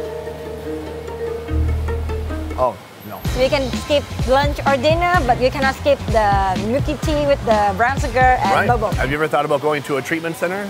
Yeah. Okay. We're both gonna try the mung bean bar we saw made in the factory. Yeah. But here, this is durian ice cream. One of the most pungent, kind of stinky sweet fruits. I really like this one. What do you got there? Taro? Yeah, it must be yummy. Yummy. Taiyaki from Japan. Is that? Hey, is this made by Keto? It looks great then. Looks exactly like the label. Yo, why is there so much bean ice cream? What's going on? I mean, look, it's just a picture of beans. It reminds me of people eat sweet soup in Vietnam. Yeah. They also make the porridge with the mung bean. It's very new to me, a little strange, a little weird, like a dog with short legs. Cannot imagine it piques your interest. You can't imagine? That's all you have in Vietnam. I like that a lot. For me, it's a little bit too sweet. Well, maybe that's why I like it. You can taste the starch of the green bean. The cereal still has a dry crunch. That white coating is almost like a frosting. Yeah. Hey, mate, is that white chocolate? It's like a white chocolate. I was a little freaked out by the bean, but it's not just bean. Everything they put in there has made it kind of balanced and tasty. I gotta say, I'm very impressed, but we're not done yet. We're actually gonna go back to the factory and try one new treat that they're working on, something that's not been released to the public. Really? That's absolutely right. Wow. Now in the research and development laboratory of keto with my man, Minh. Yes. Hàng ngày thì em sẽ nghiên cứu. So basically daily his job is catching some trend on the internet to see what the interesting thing, and his team will try to mix all of the flavor together and test in a small sample. So if it's okay, he will contribute the whole recipe for the bigger process. The R&D department has their own ice cream machines and thousands of bottles of flavoring. All their best sellers, including the fresh boba milk tea with brown sugar, were created here by Man and his team. If you create a flavor that becomes a big hit, do you get a bonus? Can we just get a subtitle? Uncomfortable laughter right here. I've heard that they developed something for us to try. Wow, it's my honor to be here to taste that. But first, it's not just him on this team. There's a whole team of researchers and also developers who are in here day after day slaving away eating ice cream. Actually, it sounds like a pretty decent job. Folks, first of all, can everyone introduce themselves and tell me your favorite flavor of ice cream? Just kidding, we don't have any time for that. So here's what I do want. My friend, Minh, can you please go get it? Yes, ice cream time, here we go. Ice cream, ice cream, ice cream, ice cream, ice cream. Wait, shh, shh, shh, shh. Oh my God. They say size doesn't matter, it's not true. Oh, it's so big.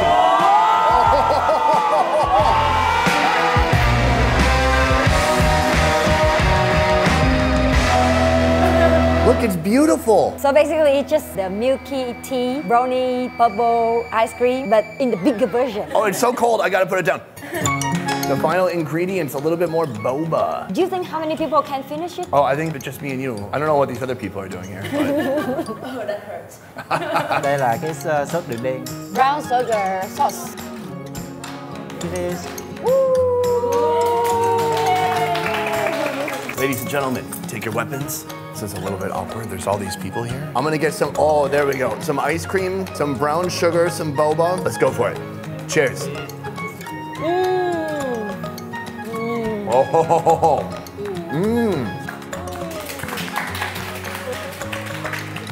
Oh, that's delicious. I love that sweet brown sugar. Nice texture of the boba. It's nice and chewy. This is to die for. Team, thank you so much. What an honor to come here, to be invited here, and to enjoy this amazing hospitality and a stunning creation. Let's eat. And then I'll do one of these, and we'll do a freeze frame, and then we'll roll credits.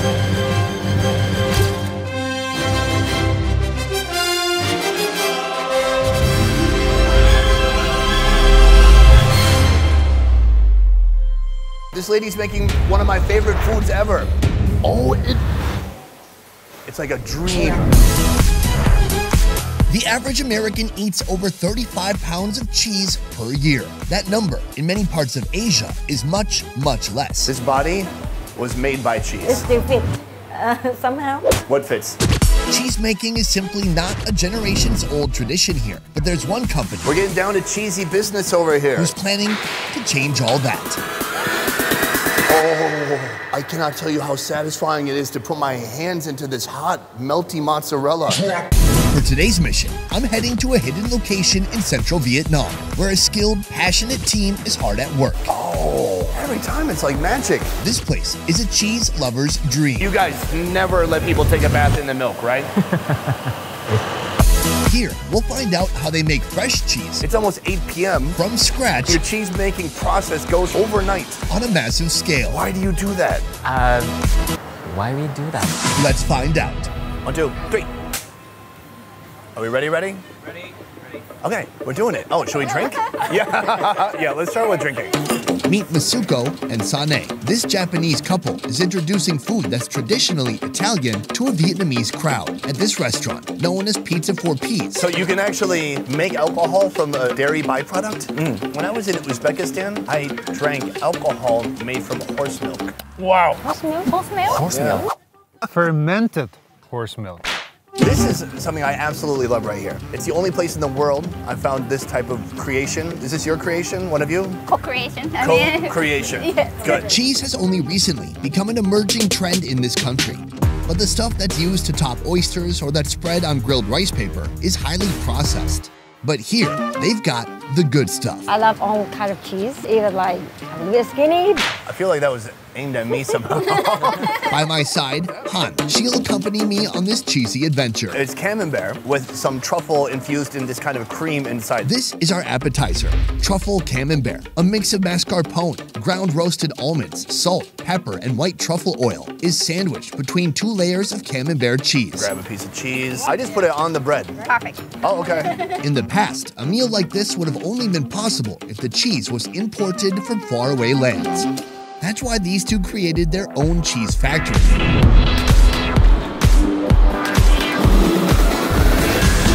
Within 30 days, the camembert goes through 3 main steps. Curdling, processing the curd, then ripening and aging, going from fresh cow milk to a French-inspired, distinctive, soft, creamy cheese. From the factory, it's shipped to the restaurant, and under the skillful hands of the head chef, Cheers. Cheers. Cheers. it becomes a type of edible art. Oh my God. It's rich, it's creamy, and then there's just the perfect infusion of truffle flavor in there. It's better than sex. I love it so much. How long ago did you come to Vietnam? We came in 2009. When you started, did you start with the restaurant or with the factory? It's like a bird and egg situation. You need the factory for the restaurant, right? We really started from the pizza. Masuko is a self-described pizza maniac. He's traveled all over the world to train his taste buds and satisfy his pizza cravings. When we started, we didn't know anything how to make a cheese. So we wrote a letter to cheese craftsman to come to Vietnam as a consultant.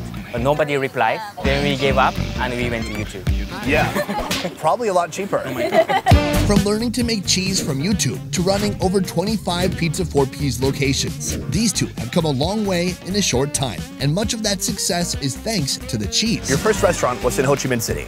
Yeah. Meanwhile, your factory now is a 6-hour drive away from here in Dalat. Why is it so far away? The quality of the milk is much better in Dalat than Ho Chi Minh because of the climate. The travel time from the milk farm to the cheese factory as shortened as possible is a much better quality for the cheese.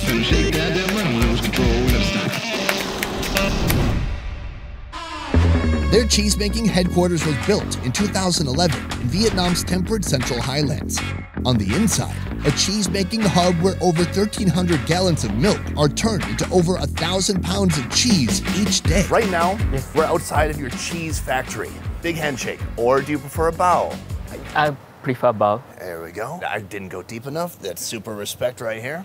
It's almost 8 p.m. and your cheese-making process goes from about 8 p.m. to 8 a.m. Why do you do that? We wanted to serve the cheese as fresh as possible. Behind their commitment to freshness is a team of 30 cheese makers. We process in night, then from the morning we can start to actually produce. Then we can ship in afternoon. Then in the morning we can receive and serve in the lunchtime. That's insane.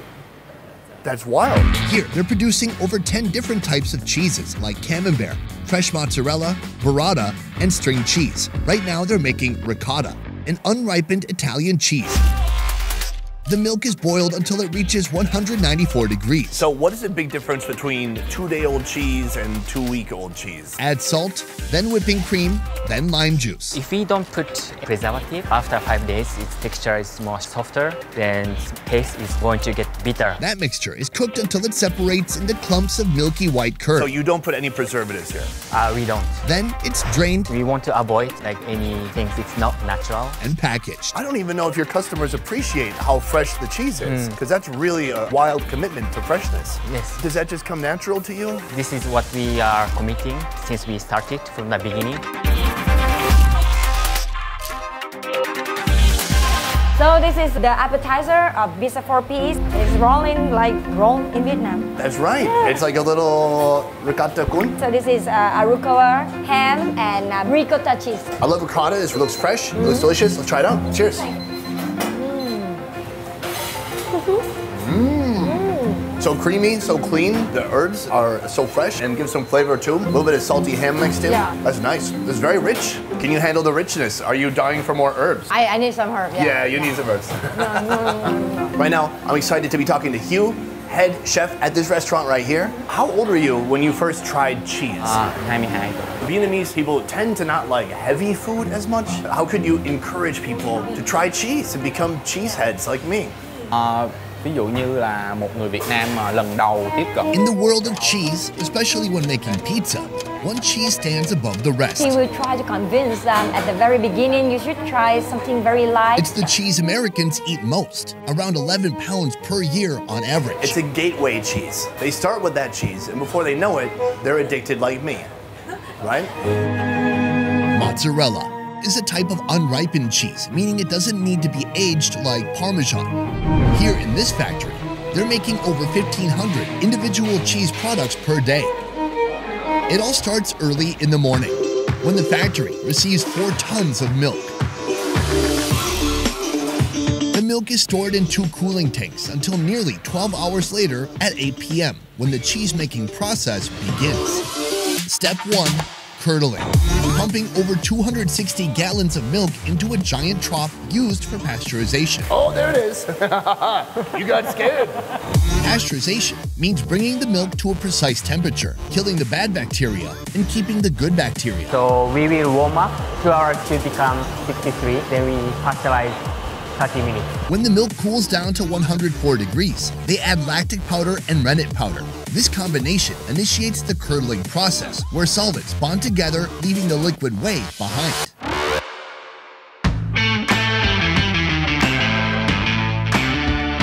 This semi-solid mixture is sliced and diced into smaller pieces with this device known as a pumbus. Working till the sun comes up. When it's time to drain the liquid, the whey is kept for making ricotta cheese or even beer. Meanwhile, the curd rests in cool water for another couple hours. Step 2. Processing the curd. Large chunks of curd are removed from the trough and fed into a cheese-kneading machine. This starts to bind the cheese together, altering its physical properties. When the cheese is removed by the cheese specialist, they repeat the same action, stretching and re-stretching.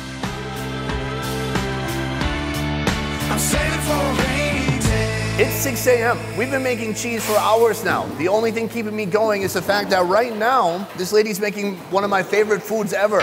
The string cheese is made from mozzarella. Not made by machine, but made by hand. But the most important thing is the texture of the cheese. The more they stretch it, the stringier the cheese will be. She stretches it out, folds it over, stretches it, and this creates kind of like a cheese grain. Once it's cut to size, it's ready to eat. Look at the way this unravels. Oh my Lord. That is what we're looking for. Oh, it's so good. Delicious, rich mozzarella, not too salty, very clean, obviously fresh.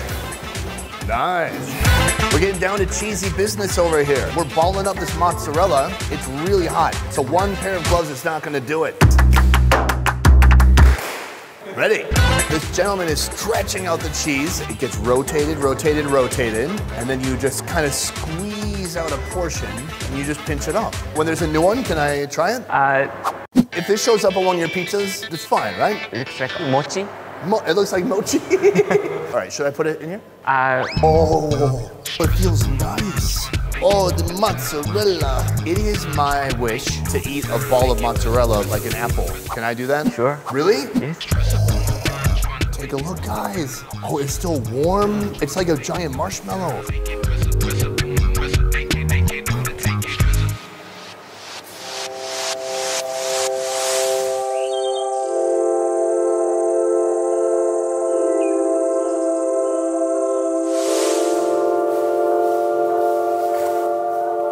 I'm trying not to cry. It's like the best moment of my life. It's got this squeaky texture that only some of the best cheese can have. I'm amazed that this was milk just a few hours ago, and already it's just this beautiful, melty, stretchy mozzarella. It's glorious. I think I just ate like 500 calories. Now it's early morning, and a large shipment of mozzarella is ready to be delivered immediately to their restaurants. Here it is. We have a little bit of tomato, mozzarella on top, a basil leaf on top of that. It's all soaked in salt and pepper and a bit of olive oil. Yeah. Let's try it out. Oh, I'm in love. The cheese has so much body, and the salt brings out some of the flavor of the cheese. And then just the flavor coming from the basil, from the oil, salt and pepper. I love it. And I think the taste make you like feel better for your next main course, right? Right. It just gets you ready and excited for more cheese. Alas, it's time for the king of cheesed dishes, the pizza. Here, the menu ranges from the familiar. This looks glorious. To Japanese-inspired creations you have never seen before. Here, the 5-cheese pizza, all cheeses that they make here in their factory. They also put blue cheese, but it's blended. Yeah. Everything is made from scratch with absolute precision. The dough is kneaded, then spread out until it reaches 11 inches. They add what they call milky sauce, then mozzarella, camembert, blue cheese, taleggio, Parmesan, and a hit of olive oil. It bakes for exactly 80 seconds in a brick oven, served with a small vessel of honey on the side. You have never had blue cheese? Yeah. Oh my God, this is fantastic. Is it too much for the beginner like me? No, it's perfect. All right, try it out.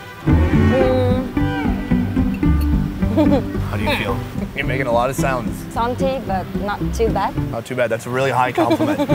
Here, because this has a sharp flavor, we've got some honey to kind of create some balance.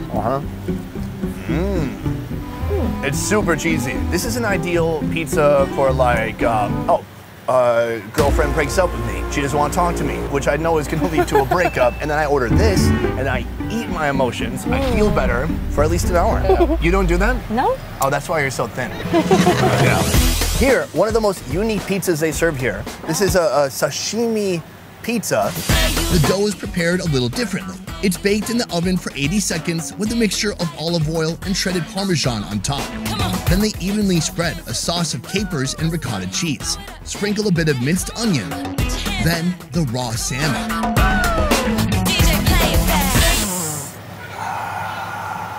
It doesn't get you high, but it smells good. What? It reminds me of Eggles and Lux. It's taken the form of a pizza. Nice, properly cooked bread, some creamy dairy, and some salmon. It's really good. I am addicted to it. That's right. Like, while it's in your mouth, you feel like a good person. Yeah, that's the drug. We have one last pizza in store. An Italian-inspired pie that can't be made without one unique ingredient. Burrata. This stuff makes me feel fancy. And it stands in stark contrast to more mediocre processed cheeses. But I'll let you in on a secret. Here, they're making burrata. Ooh, what's that? Burrata is a fresh cream inside of the mozzarella. Similar to what we saw before, he's doing the same thing. He's kind of making the ball, and then that ball comes over here. They kind of hollow out the ball like they're making a little clay bowl. Then they dip it into this cream or liquid cheese, or what's that? The fresh cream. At first, they flatten and stretch the mozzarella cheese to create a stringy texture. Then shred it. Mix it with whipping cream. That becomes the filling. Like some hakao. They kind of crimp it together on top. You know hakao? No, I don't know hakao. No? The best part is they tie it shut using more cheese. So everything is edible. The experience of eating burrata compared to mozzarella, how is it different? It's more gorgeous, dynamic, like mild. And now I'm back from the factory. I never had the pizza with the huge burrata cheese in it like this. The pizza crust is topped with a layer of arugula leaves. You don't put any sauce in it? No, you want chili sauce right now so bad, don't you? Generous portions of Parma ham, cherry tomatoes. You're actually supposed to be cutting the cheese. And finally, the burrata. Oh, are we getting a close-up of that? So when we look inside, it is interesting. It's like a cheese shell covered with more creamy cheese. Let's try it out. Oishii. The arugula is kind of fragrant and light. There's some nice salty ham, and then the cheese itself is just really like cold and creamy. For anyone that want to try cheese for the first time, burrata is very easy to eat. Like it's not too rich. The cheese it does have is super fresh, super clean. I like it. Cheese is a guilty pleasure to most Americans. These days, it tops, smothers, or is injected into nearly everything. You know, Vietnam is not a country that's known for its love of cheese. Did that freak you out? Did you know that when you started a pizza restaurant here? The trend in Asia was slow to emerge. So first 2 years, maybe almost 100% are foreigners, but now it's 75% are Vietnamese, local Vietnamese. Now, with more local factories and suppliers flooding the market, it's safe to say the cheese train is chugging along and gaining speed. For me, so far, this has been a lot of teasing. I think... Oh no! I ruined it! What do? Around the world, people love their condiments. It's got like a sharp tang to it. Americans alone eat over 70 pounds of ketchup per year. That's a lot. When it comes to topping food with salty sauces, Asia is no different. It's just like a sauce basket. Yeah. But here, ketchup takes a back seat to the king of street food condiments. For today's mission, we're exploring the world of chili sauce, how it's made. Now that seems like a fun job. This lady has a rake. To how street food magicians include it in their recipes. It's no longer a side item. It goes right into the final product. We're getting a rare look at a sauce factory where they're producing truckloads of flavor enhancers. I'm talking millions of bottles produced each month. How much chili sauce are you making in a year? 60 triệu chai. That's amazing. So how do they do it? Let's find out. Our destination for today's mission, Cholimex Factory. If you're a fan of spice like me, if you're a chili fanatic, then you'll love this place. This is the very beginning of the chili sauce making process. Hun, is that you? Oh, it's hard to tell anybody apart. Joining me today, Han, fellow YouTuber from the channel Han Around. Now, what's great about being on the assembly line is by the time they get to us, they've done all the work. What you're seeing now is the result of more than 35 years of non-stop innovation. Decades of engineering poured into designing the most efficient sauce-making machine possible, cranking out truckloads of their best-selling condiment, the ketchup of Vietnam, chili sauce. Have you had this kind of a chili before? No, I thought it must be the very small chili. I don't think it's really big like this. These chilies are picked from local farms and shipped here. First, each chili is quality checked. If it doesn't make the cut, it's gotta go, plummeting into the pit of doom. Next, the chosen ones will ascend through the escalator of hope, plunging into their second trial, the waterfall of life. It's like a giant washing machine, but just for plants. After being hand-picked and machine cleaned, these guys are ready for the grinder well, it's just a grinder, I guess. A place where incomprehensible amounts of chilies become a pulpy paste placed inside giant buckets. Right here, buckets and buckets just loaded with pure chilies. Actually, it smells amazing. Let's get a big scoop of it. Oh, look at that. Just pure, uncut, minced chilies. Yeah, very strong smell. So from here, I'm gonna put these in my car and I'm going home. No. From here, this is all gonna go to the next step of the chili making process. The ground chilies are then pumped through a network of pipes into here, the processing room. Imagine Freddy Krueger is chasing you through your nightmares and you end up here. This room. You'd probably never expect that they're actually making chili sauce here. And that's because for the most part, all these vessels are sealed off from the outside world. Each of these giant holding containers stores the now liquefied chili juice minus the pulp or seeds. The spicy juice makes its way through these pipes into an intermediary mixing vessel that holds over 500 gallons. Now it's not quite ready for cooking. First, they mix some of the batch here before it's pumped to its final location to cook. Phase 1 includes all the vital, flavorful ingredients: chili juice, garlic, sugar, salt, vinegar, and ketchup. Oh, the smell is amazing. It's just a swirl of devilish, reddish, orange, potential chili sauce. It's not chili sauce yet, and it's too liquidy. You wouldn't want to put this on your food because it's just gonna be like getting your food wet. After about 10 minutes of mixing, this batch will be sent through pipes over to the cooking vessel. Here is a whole row of cooking vessels. These things are huge. Once all the ingredients are finally pumped into here, it cooks for 30 minutes. Now back to the mixing machine for phase 2. They add in a secret blend including modified starch and water. These ingredients help give the sauce its thick consistency. When it's ready, it's also sent to the cooking vessel. From here, it's pumped out once more, cooled, and then sent to the bottling room. We're gonna go there next. The bottling machine does everything. This whole machine probably costs more than most people's retirement savings. First, lining up empty bottles like young soldiers ready for battle. Chili sauce is pumped through a series of pipes into the machine, then into each bottle. This is probably the most visually satisfying food experience of my life. Thousands of bottles twisting, filling, and moving in unison like a well-choreographed ballet. When it's full, white protective seal caps are placed on each.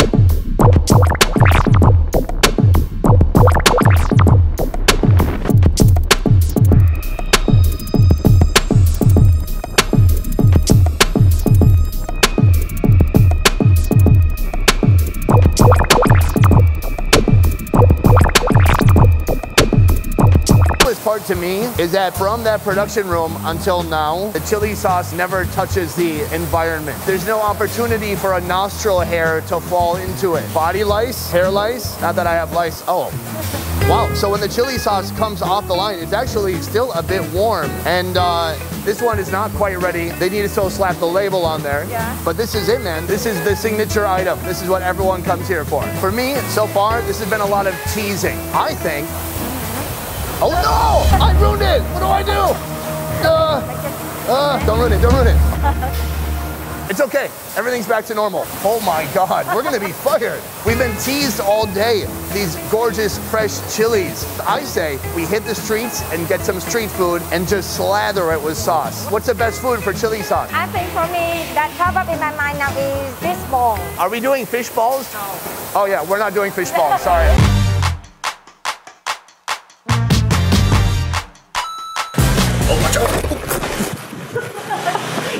Vietnam is a sauce-loving nation, more than any other place I've been. If you were eating a fine $200 Kobe steak in Japan, would you still put chili sauce on it?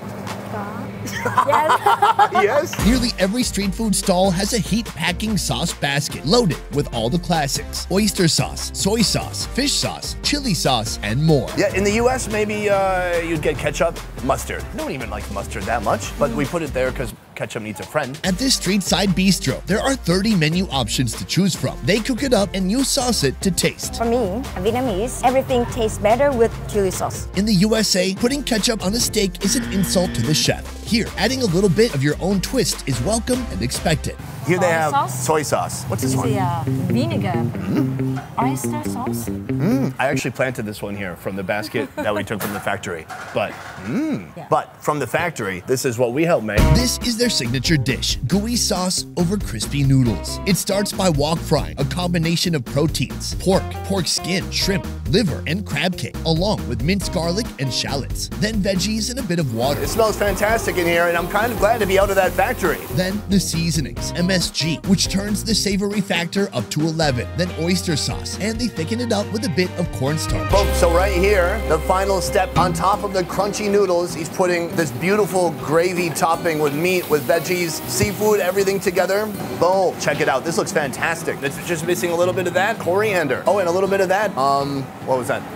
And a little bit of ground pepper. Good. Did we edit out the part where I said I didn't know what that was? Okay, good. I am just gonna smother my entire dish with the sauce. Like those psychopaths who just cover their whole french fries with ketchup. Since this episode is literally about chili sauce, I am obliged to put more chili sauce on here. Cheers.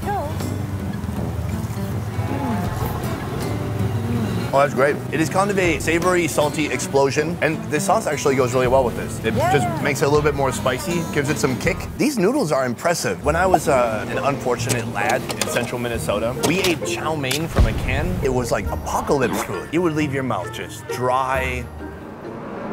It was like eating a hardened dust stick. This, fantastic. It's like thin and crunchy. I'm gonna take one more bite here. A little bit of liver, noodle, and skin. I'm gonna lethally assault this with chili sauce. Yeah. Vietnamese people, when they eat, they wanna be doing this in between every word that they're saying. Oh my God, it's so good. Oh, so delicious, I can't stop. I'll have what she's having. All this food is making me hungry. So right now, we're headed here, Heart Kitchen Restaurant. Here's another fun food example. We're on the streets, man. This next dish was invented by owner Miss N. It's tasty, affordable, and I've never seen anything like it before. When this place is rocking, they sell up to 1,000 oysters a night. I think we have to do the cooking here. Do you know how to cook? All while putting the responsibility of cooking on the customers. That is genius. I just like the idea. Like one day their chef walked out, they said, I'm not doing it anymore. And they're like, oh, we'll have the customers cook, it's fine. First, butter and onion hit the hot pan, then the veggies, then the protein, 2 crab sticks, 10 to 12 oysters, and an egg. All this is gonna require a self-made sauce. Here, let me investigate with my nose. I don't know, something tomatoey. Top this unlikely combination with shredded mozzarella cheese. The chili sauce is waiting on deck. I'm supposed to be drinking and complaining about work, but I'm literally at work and I can't drink. What do we do? We just have half of the bottle. Yeah? Wait, yeah? I'm John. Hi, Tiệp. There you go, warm beer. Ah, bubbles. This is looking fantastic. So I'm gonna get an oyster. I'm gonna grab a little bit of cheese and egg. I don't know the right way, I just started doing it. Usually we will have the bread, put into the sauce first, to have a taste first, and then... Let's try out this sauce. Good enough. I like it. Good enough. Okay, so now I've got an oyster, some cheese on here, a little egg. I'm gonna top that with some chili sauce. It's like an oyster sandwich. The oyster, it melts into the bread, mixed with that delicious cheese, a little bit of kick from chili sauce. The final big bite. You've done it. One more food. Shall we go? Maybe finish chewing. I have a small pocket of space remaining in my stomach, so we're capping off this saucy street food tour here, a sidewalk stall. Finally, we have made it to Bánh Tráng Nướng C002. Serving what's known locally as Bánh Tráng Nướng. Some call it Vietnamese pizza, a dynamic variety of toppings combined atop a disc of rice paper and grilled until crispy. This stuff is good, and this place does it the best, with over 54 topping combinations. Oh, right here. See, he's got some purple cabbage, egg, scallions, and one ingredient that is a must for Bánh Tráng Nướng is chili sauce. It's no longer a side item, it goes right into the final product. Today, I'm getting a supreme pizza Vietnam style, starting with rice paper, then scallion, dried shrimpies, minced pork, and an egg to bind it all together. And then next, what, chili sauce? Is it the chili sauce next? Then 2 types of sausage, quail egg, shredded purple cabbage, shredded chicken, and beef jerky. Top that with mayo and chili sauce. Boom. Yes, he's gonna hit it with some chili sauce. You love to see it, folks. That looks real good. Han got a pizza too. It has this, and this, and this, and this, and this, and this, and this. Got it? Okay, let's eat. And there it is. That looks good. You ready to eat? Actually, in Vietnam, we will add more tamarind sauces. Tamarind sauce? But I just feel bad we didn't go to a tamarind sauce factory. Is it okay? And also put some chili sauce in it. Oh, now it's okay. All right, you ready for this? Let's take a ride down to Chili Sauce Town. Let's go. Oh, I love that. You know, actually, I have this kind of Vietnamese pizza for several times. They don't have so much toppings. Sorry, I can't stop looking at the giant glob of chili sauce on your finger. Are you gonna eat that? Here they go all out, and it's great because it has a good blend of flavors. Salty, a little bit sweet, a little bit spicy from the chili sauce. I love that crunchy rice paper. It's like an ultra thin crust pizza. A little tamarind sauce. Cheers. Mine almost feels like a taco. Have you ever had a taco? Of course, yeah. Oh.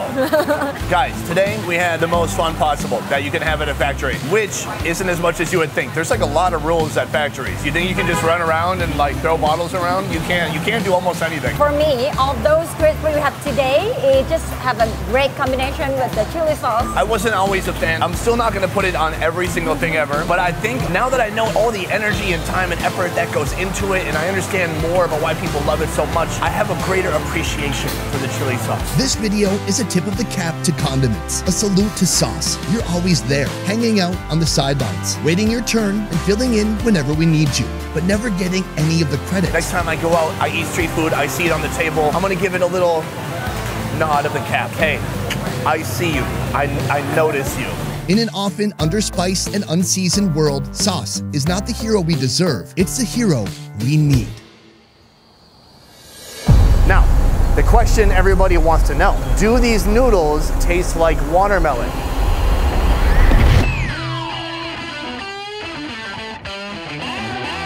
In the age of this pandemic, nearly every step of the food supply chain has been negatively impacted. During the pandemic, they couldn't sell anything. Everyone is feeling the pinch. He seems like a little emotional, or does he have something in his eye?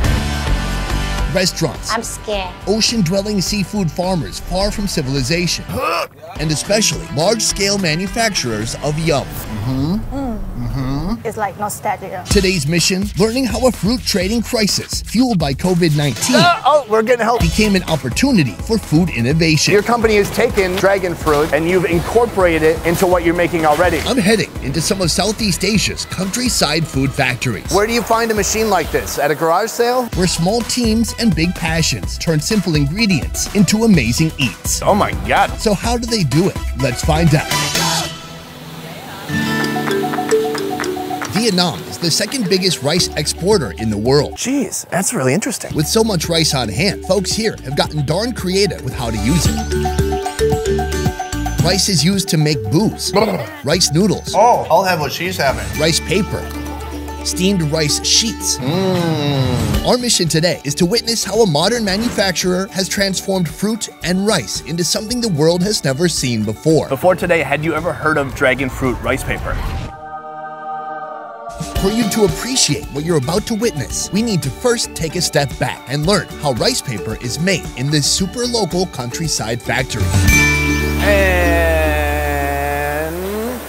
Xin Chao Ko, little handshake. Thank you so much for having us here at your rice paper making factory. Miss Hui comes from a family of rice paper manufacturers. They've been in the biz for over 20 years. Here, she and her team of 10 are producing up to 1,500 pounds per day. Every day she wants like 600 kilograms of rice paper. That's pretty significant when you consider one sheet of this stuff weighs almost nothing. How do you even measure your production? Cô tráng là cỡ 600 mấy ký. She measured by the finished product. Joining me on today's culinary adventure, friend of the show, Chung. You have a huge machine here. Where do you find a machine like this? At a garage sale? In this factory, the rice paper starts with flour. Could be rice flour, tapioca flour, or some ratio in between.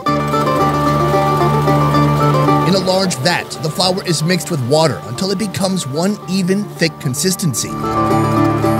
Then it gets pumped into the steamer. A giant roller picks up a thin layer of batter from the trough below. The silky liquid is evenly applied to a conveyor belt where it rolls into a steamer.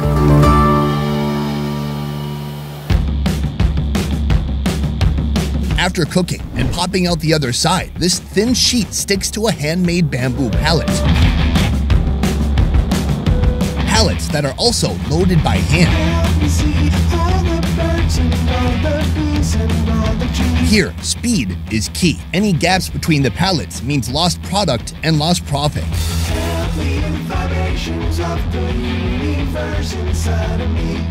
As the pallets reach the end of the belt, a rice paper technician rips them apart one by one.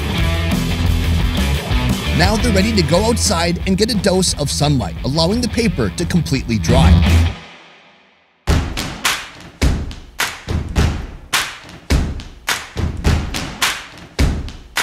Right now we're in the drying area. There's a disconcerting sound. What is that? As it dries, the paper reduces in size, retracting across the bamboo rack, creating a positively eerie sound. It sounds like it's raining. Yeah, it sounds like the pitter-patter of rain. I will ask her if this sounds like money coming for her. Chắc có. The drying can last anywhere between 1 to 3 hours, depending on weather conditions. Have you ever tried to make a giant spring roll? Đâu có bao giờ, cuốn bự dữ. She's never thought of that. Okay, that's good. That's a good pity laugh. Why does this guy have a show? Once drying is complete, the paper is peeled and stacked. Several layers of paper then descend beneath a massive hydraulic cutting press, where the sheets take their final form. These guys will be packaged and sold for dishes like spring rolls or rice paper salad. The last thing I want to do while we're here, if it's okay, can I rip off a bite right now? Cứ lột ăn bình thường. It's clean, it's crispy, and it's just waiting to be filled with other fun ingredients. Fantastic. We've seen it being made, but now I want to see rice paper in action. Here, you can get it rolled, grilled, mixed, pretty much any way you can imagine. Most of this stuff wasn't always around in Vietnam. These dishes were developed more than 12 years ago by the rice paper queen, Miss Vân. Since then, the popularity of this dish has spread like wildfire. Now, they sell up to 20,000 rolls per day. Here, this is Ban Chang Gun. Yes. Nice. To start, we'll try 2 of their famous dishes. First, rice paper rolls with a side of dip. A rice paper sheet is sprayed with water. She scissors pieces of quail egg, then peanuts, dried shrimp, beef liver jerky, and Vietnamese mint. Should we go for it? That's really nice. This food is as much about the texture as it is the flavor. I mean, there's some peanuts in there, chewiness from the rice paper. Mainly those 2 things. Vietnam seems to take a lot of pride in its rice paper. You see it used everywhere. Did Vietnam invent rice paper? Yeah, we invented rice paper. Are you sure? I'm sure. How do you know Vietnam invented rice paper? You feel it? I feel it, yeah. Oh, okay, just a rooster walking by. The second dish is made with rolls of rice paper that have been dyed orange. They're cut up and smothered in chili sauce and mayonnaise. I like this one better. Me too. There's just even more flavor and more texture. When you were a kid, did you have this kind of a food? No, they have just invented it recently. It seems like every day people in Vietnam are coming up with new ways to use rice paper. Yeah, exactly.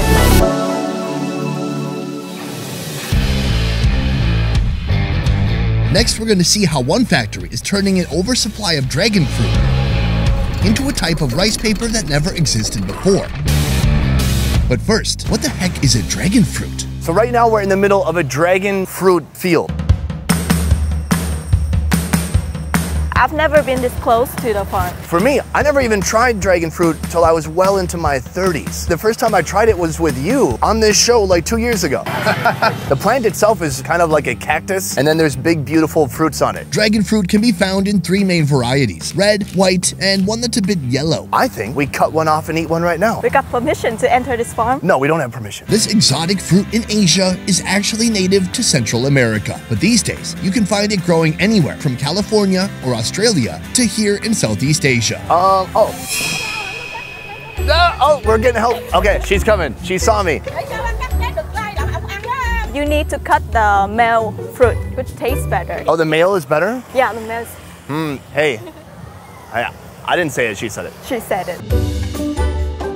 This is a male? Yeah, that is a male. How can she tell the difference? The male has less lips. I thought she was gonna say the male has a little mustache. Try it out.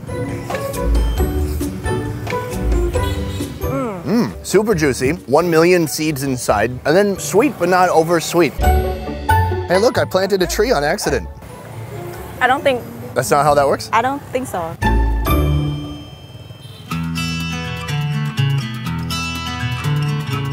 All the fruit from this farm will soon be collected and shipped here. After the fruit arrives here, it's sorted by size, species, and quality.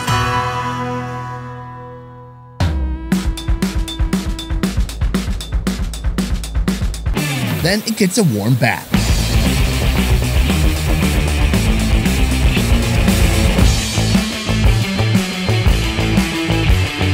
Dozens of staff work to package the dragon fruit before it ships out. Some of this will be exported to China. Some will go to markets and some will end up in this factory.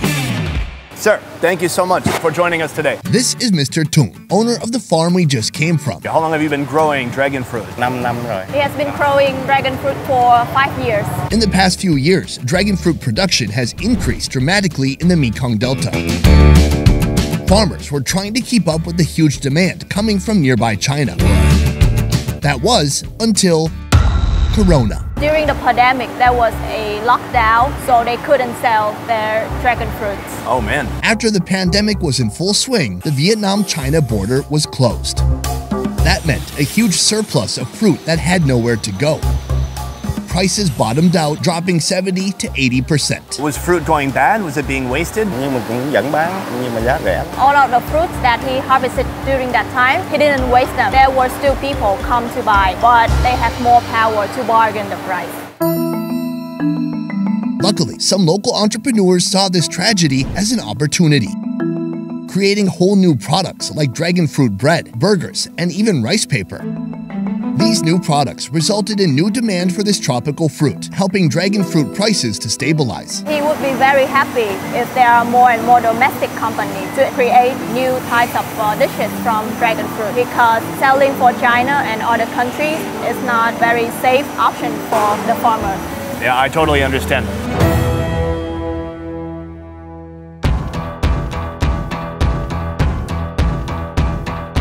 Now, I'm getting a behind-the-scenes look at how this brand new food is made. Have you ever had a big person come to your factory? Not yet. I'm the first one. Yes. This is Mr. Doan, the CEO. Some call him Mr. Rice. How many different types of products are you making here? We have rice paper, rice noodle, rice vermicelli, and some about the vegetable product. We mix with the rice. Oh, hey, there's some rice right now. Rice paper. Ooh. Here, he's taken the old traditional method of making rice paper and scaled it up in this modern factory, using technology to increase quality, hygiene, and volume.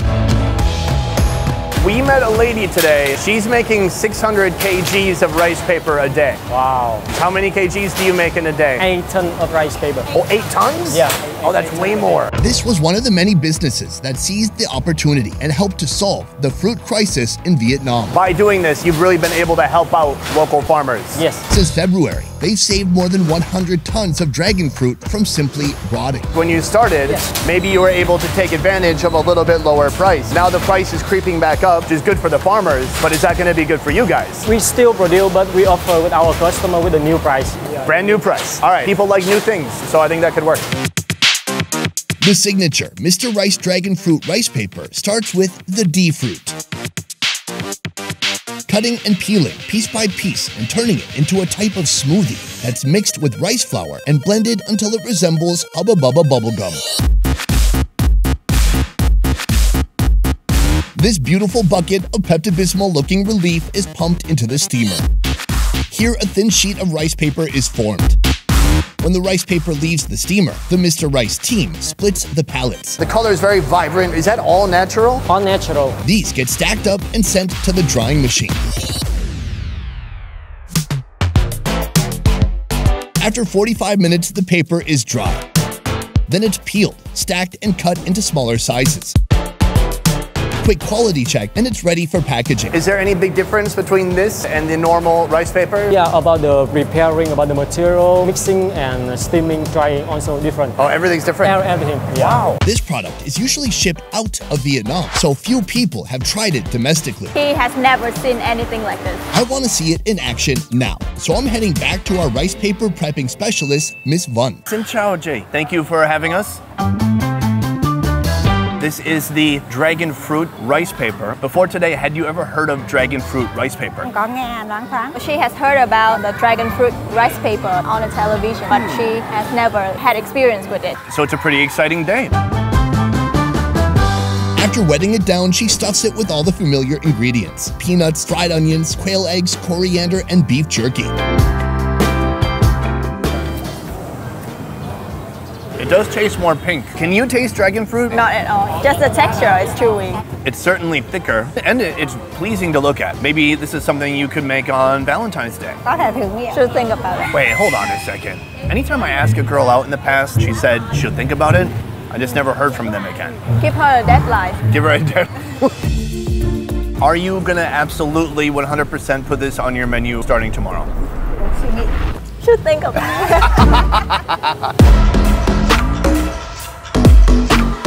For Mr. Rice, dragon fruit is just the beginning. He's also invented a rice noodle that's made with watermelon. This is the watermelon vermicelli. How do you make this?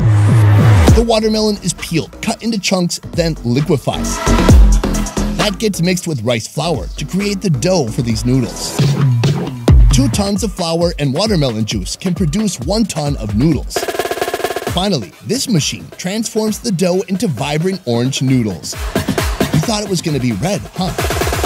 Yeah, me too. After you mix with the rice flour and you steaming, the color will change to orange. Yeah, it turns orange. Maybe it even looks like pumpkin flavor. When the noodles leave the noodle machine, an automated slicer will cut them to equal length. Those get hung on steel rods so they can dry. The question everybody wants to know, do these noodles taste like watermelon? Yes, but not really strong. So it's just the gentle aroma of watermelon. Yes. The essence. You feel like there was a watermelon in the room recently. The dry noodles are weighed and packed in watermelon packaging, ensuring the customer knows that watermelon played a critical role in the production of these noodles. Before we leave, are you Mr. Rice? Yeah. Sir, thank you so much. Such a pleasure. I've bet you're wondering if these noodles really taste like watermelon. I was too, so I took them here. This shop is famous among locals. It's also enjoyed by outsiders, like this young backpacker guy. Their signature dish, marinated grilled pork mixed with rice noodles, or buntit-nung. So we just got back from the factory where they make noodles. They make all kinds of noodles, but we brought you a watermelon vermicelli. Miss Huỳnh heads up the front of the house, and she's gladly taking on our challenge. First, she boils the noodles for a few minutes. In a separate bowl, she preps the greens. Top that with our watermelon noodles, grilled pork, grilled beef wrapped in betel leaves, grilled beef wrapped in pork fat, spring rolls, pickles, crushed peanuts, and scallion oil. Does it look any different to you? She sees the difference in the color of the noodles. Really? Yes. So the normal noodles is whiter than this one. This one is like off-white. I'm very curious if it's going to actually have a hint of watermelon or not. Cheers.